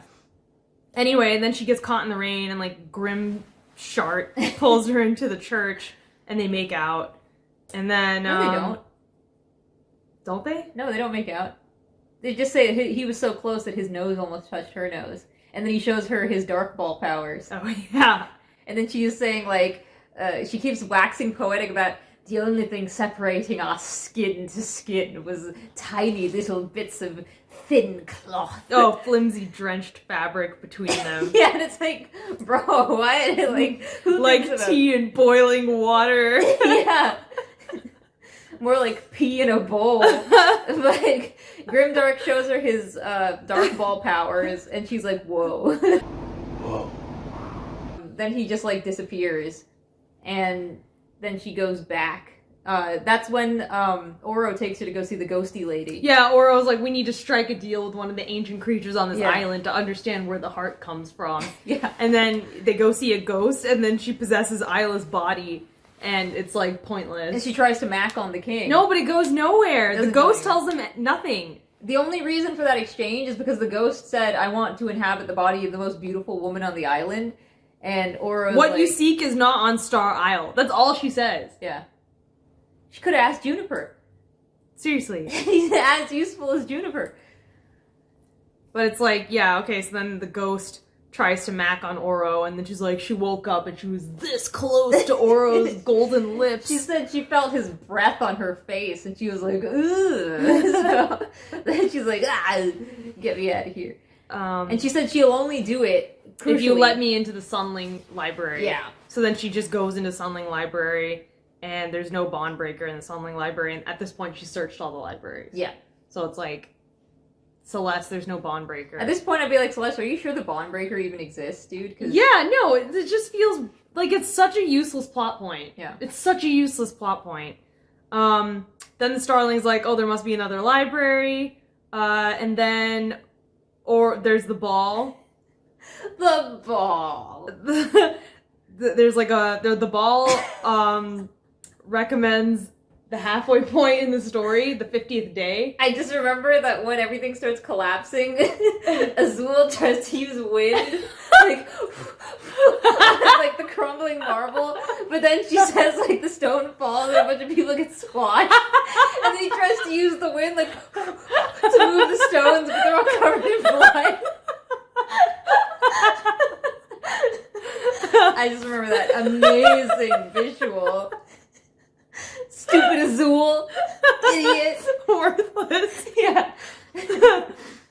Yeah, it's the 50th day, and I think it's the after the ball, there's like no more bar on killing, right? Yeah, you can assassinate anyone you want. But I mean, 50 days is a long time. They've had 4 failed Centennials before that, so it sounds like nobody has been able to I don't know if assassinate. anyone's died in any of these. They never mentioned whether or not any realm has been killed, because every single time they had to have no heirs when they came to the Centennial. Yeah. So nobody died. Nobody They're like, died. it was a bloodbath, but it's like nobody died, bro, because otherwise they'd be an extinct realm. Yeah. Like she should have had a 7th realm that was extinct, or so we think. Yeah. You know, and then the heir of the ruler of that realm was killed, and that could have been your evil villain. Yeah, that would have been really That would have been interesting. much more interesting. It would have been like a highly advanced civilization. They were too threatening. Yeah, and so they decided to completely change everything about themselves, and they were like, the ruler was living on the island as like a chambermaid, you know, as like a spy. Or it could be like something. Atlantis, where it's like a hidden island. Yeah.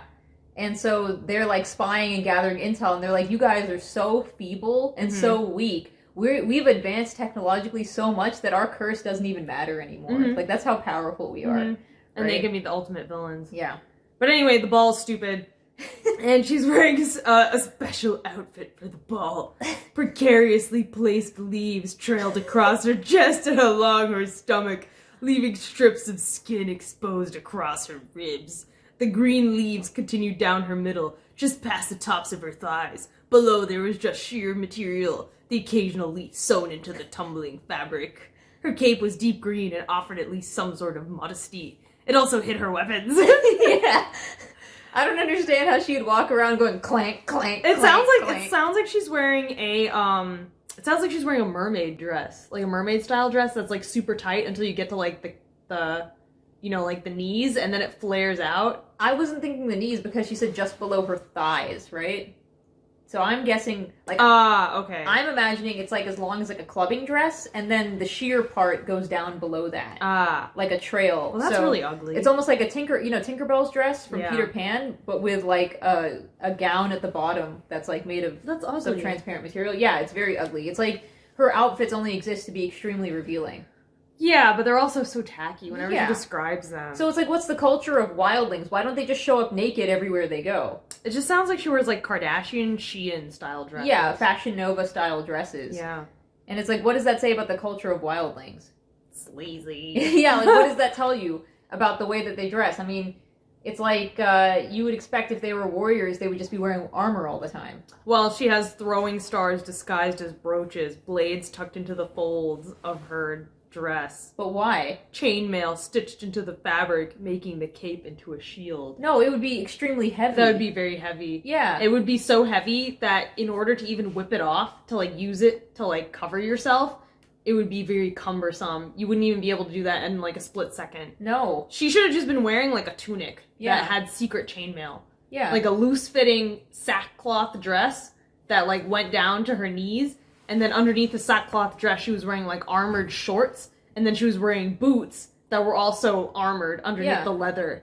So she was basically head to toe covered in armor, but nobody could tell. I mean, like, some of the Final Fantasy games have really nice costumes for the characters, like the outfits, that they connote a lot of culture, and then they also look practical.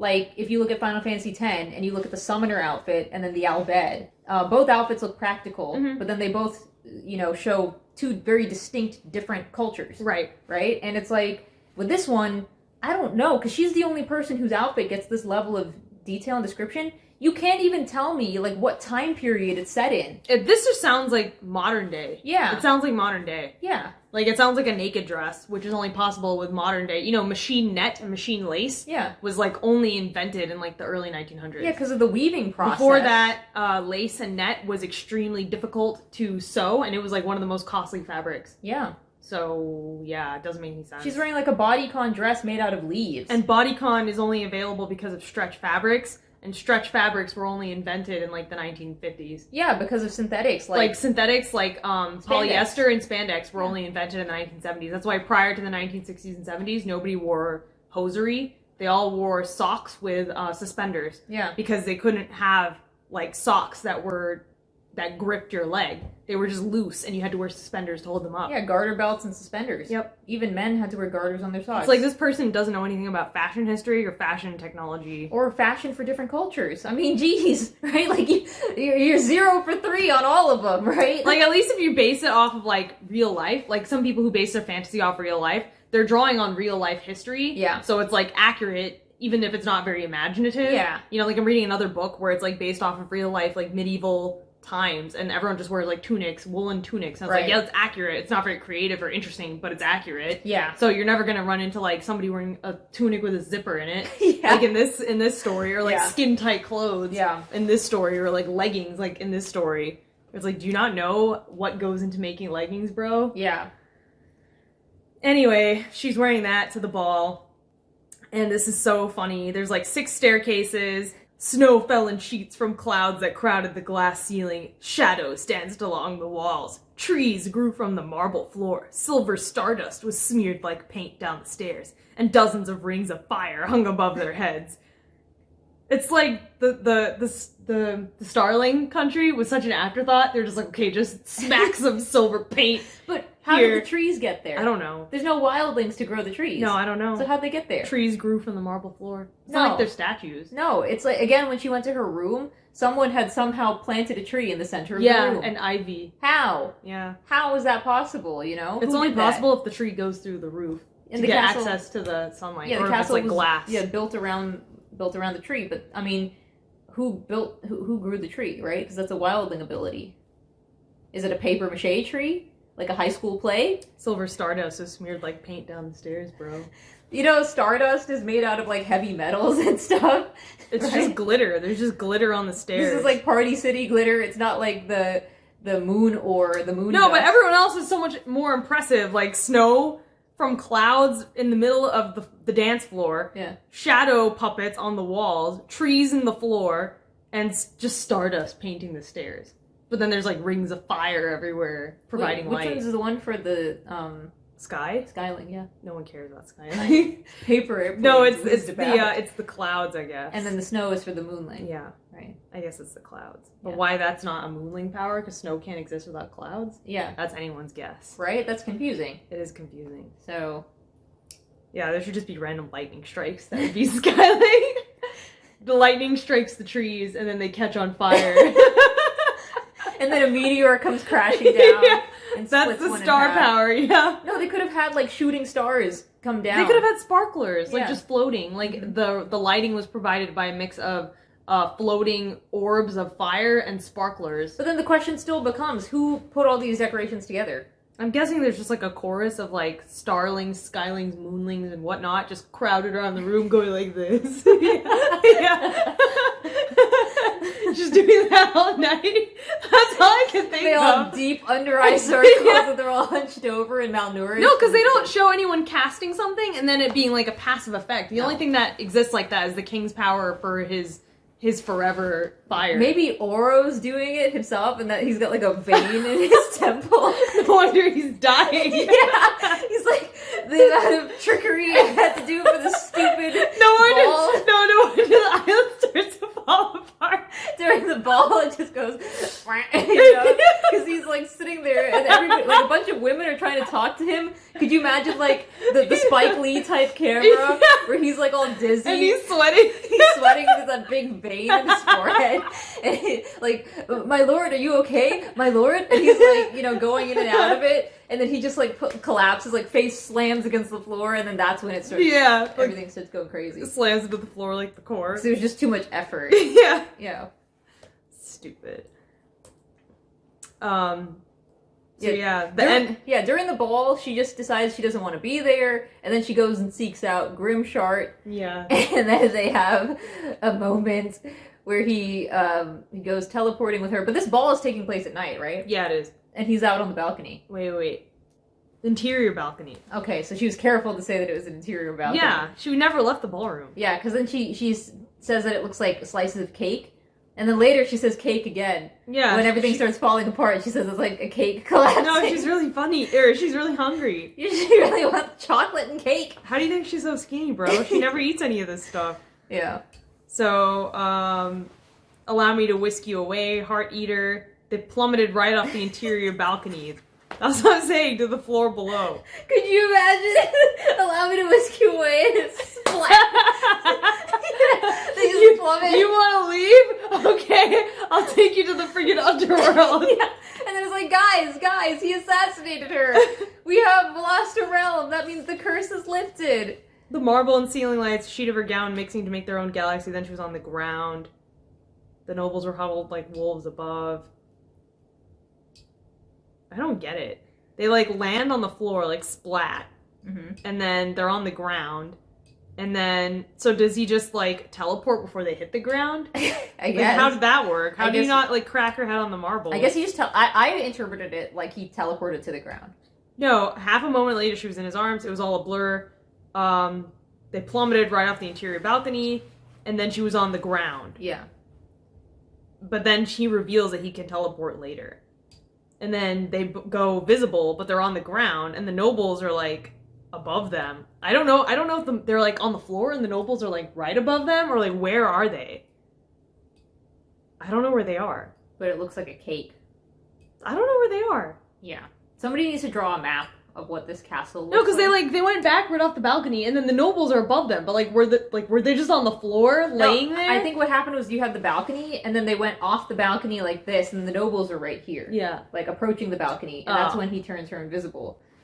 And so then he starts groping her, No, then they go down further into the castle.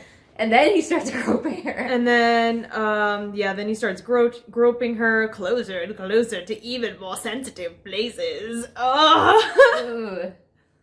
Ugh. Then he gives her a diamond necklace, and it's as big as a plum. Yeah, that's tacky. So tacky. And then he turns it invisible. Yeah, he turns it invisible, and then the room starts exploding, Yeah. but not because of the starlings. Yeah. It starts cracking apart. She reached towards a group clinging to what was left of the floor, a bloody bridge snaking across the room. One she was able to pull up, another fell through the cracks.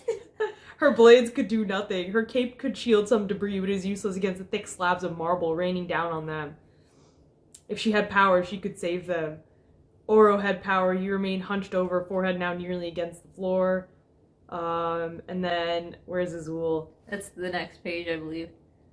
Azul, your Rock boy. rained down to a pile that crushed half the group. Azul had been trying to block.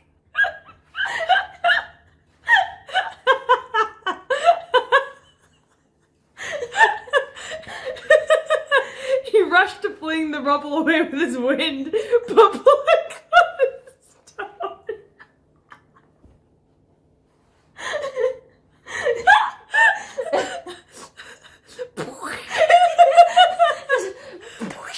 And he's going with his stupid wind power. So dumb.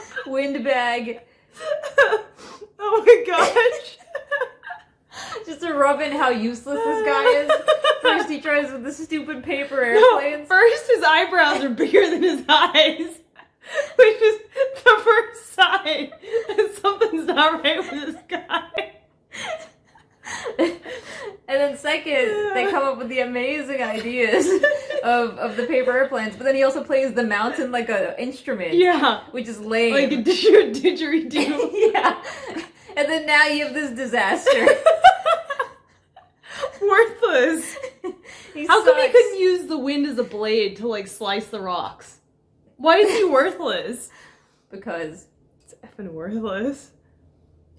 So yeah, then it turns out that Oro is like losing power and faster than everyone thought.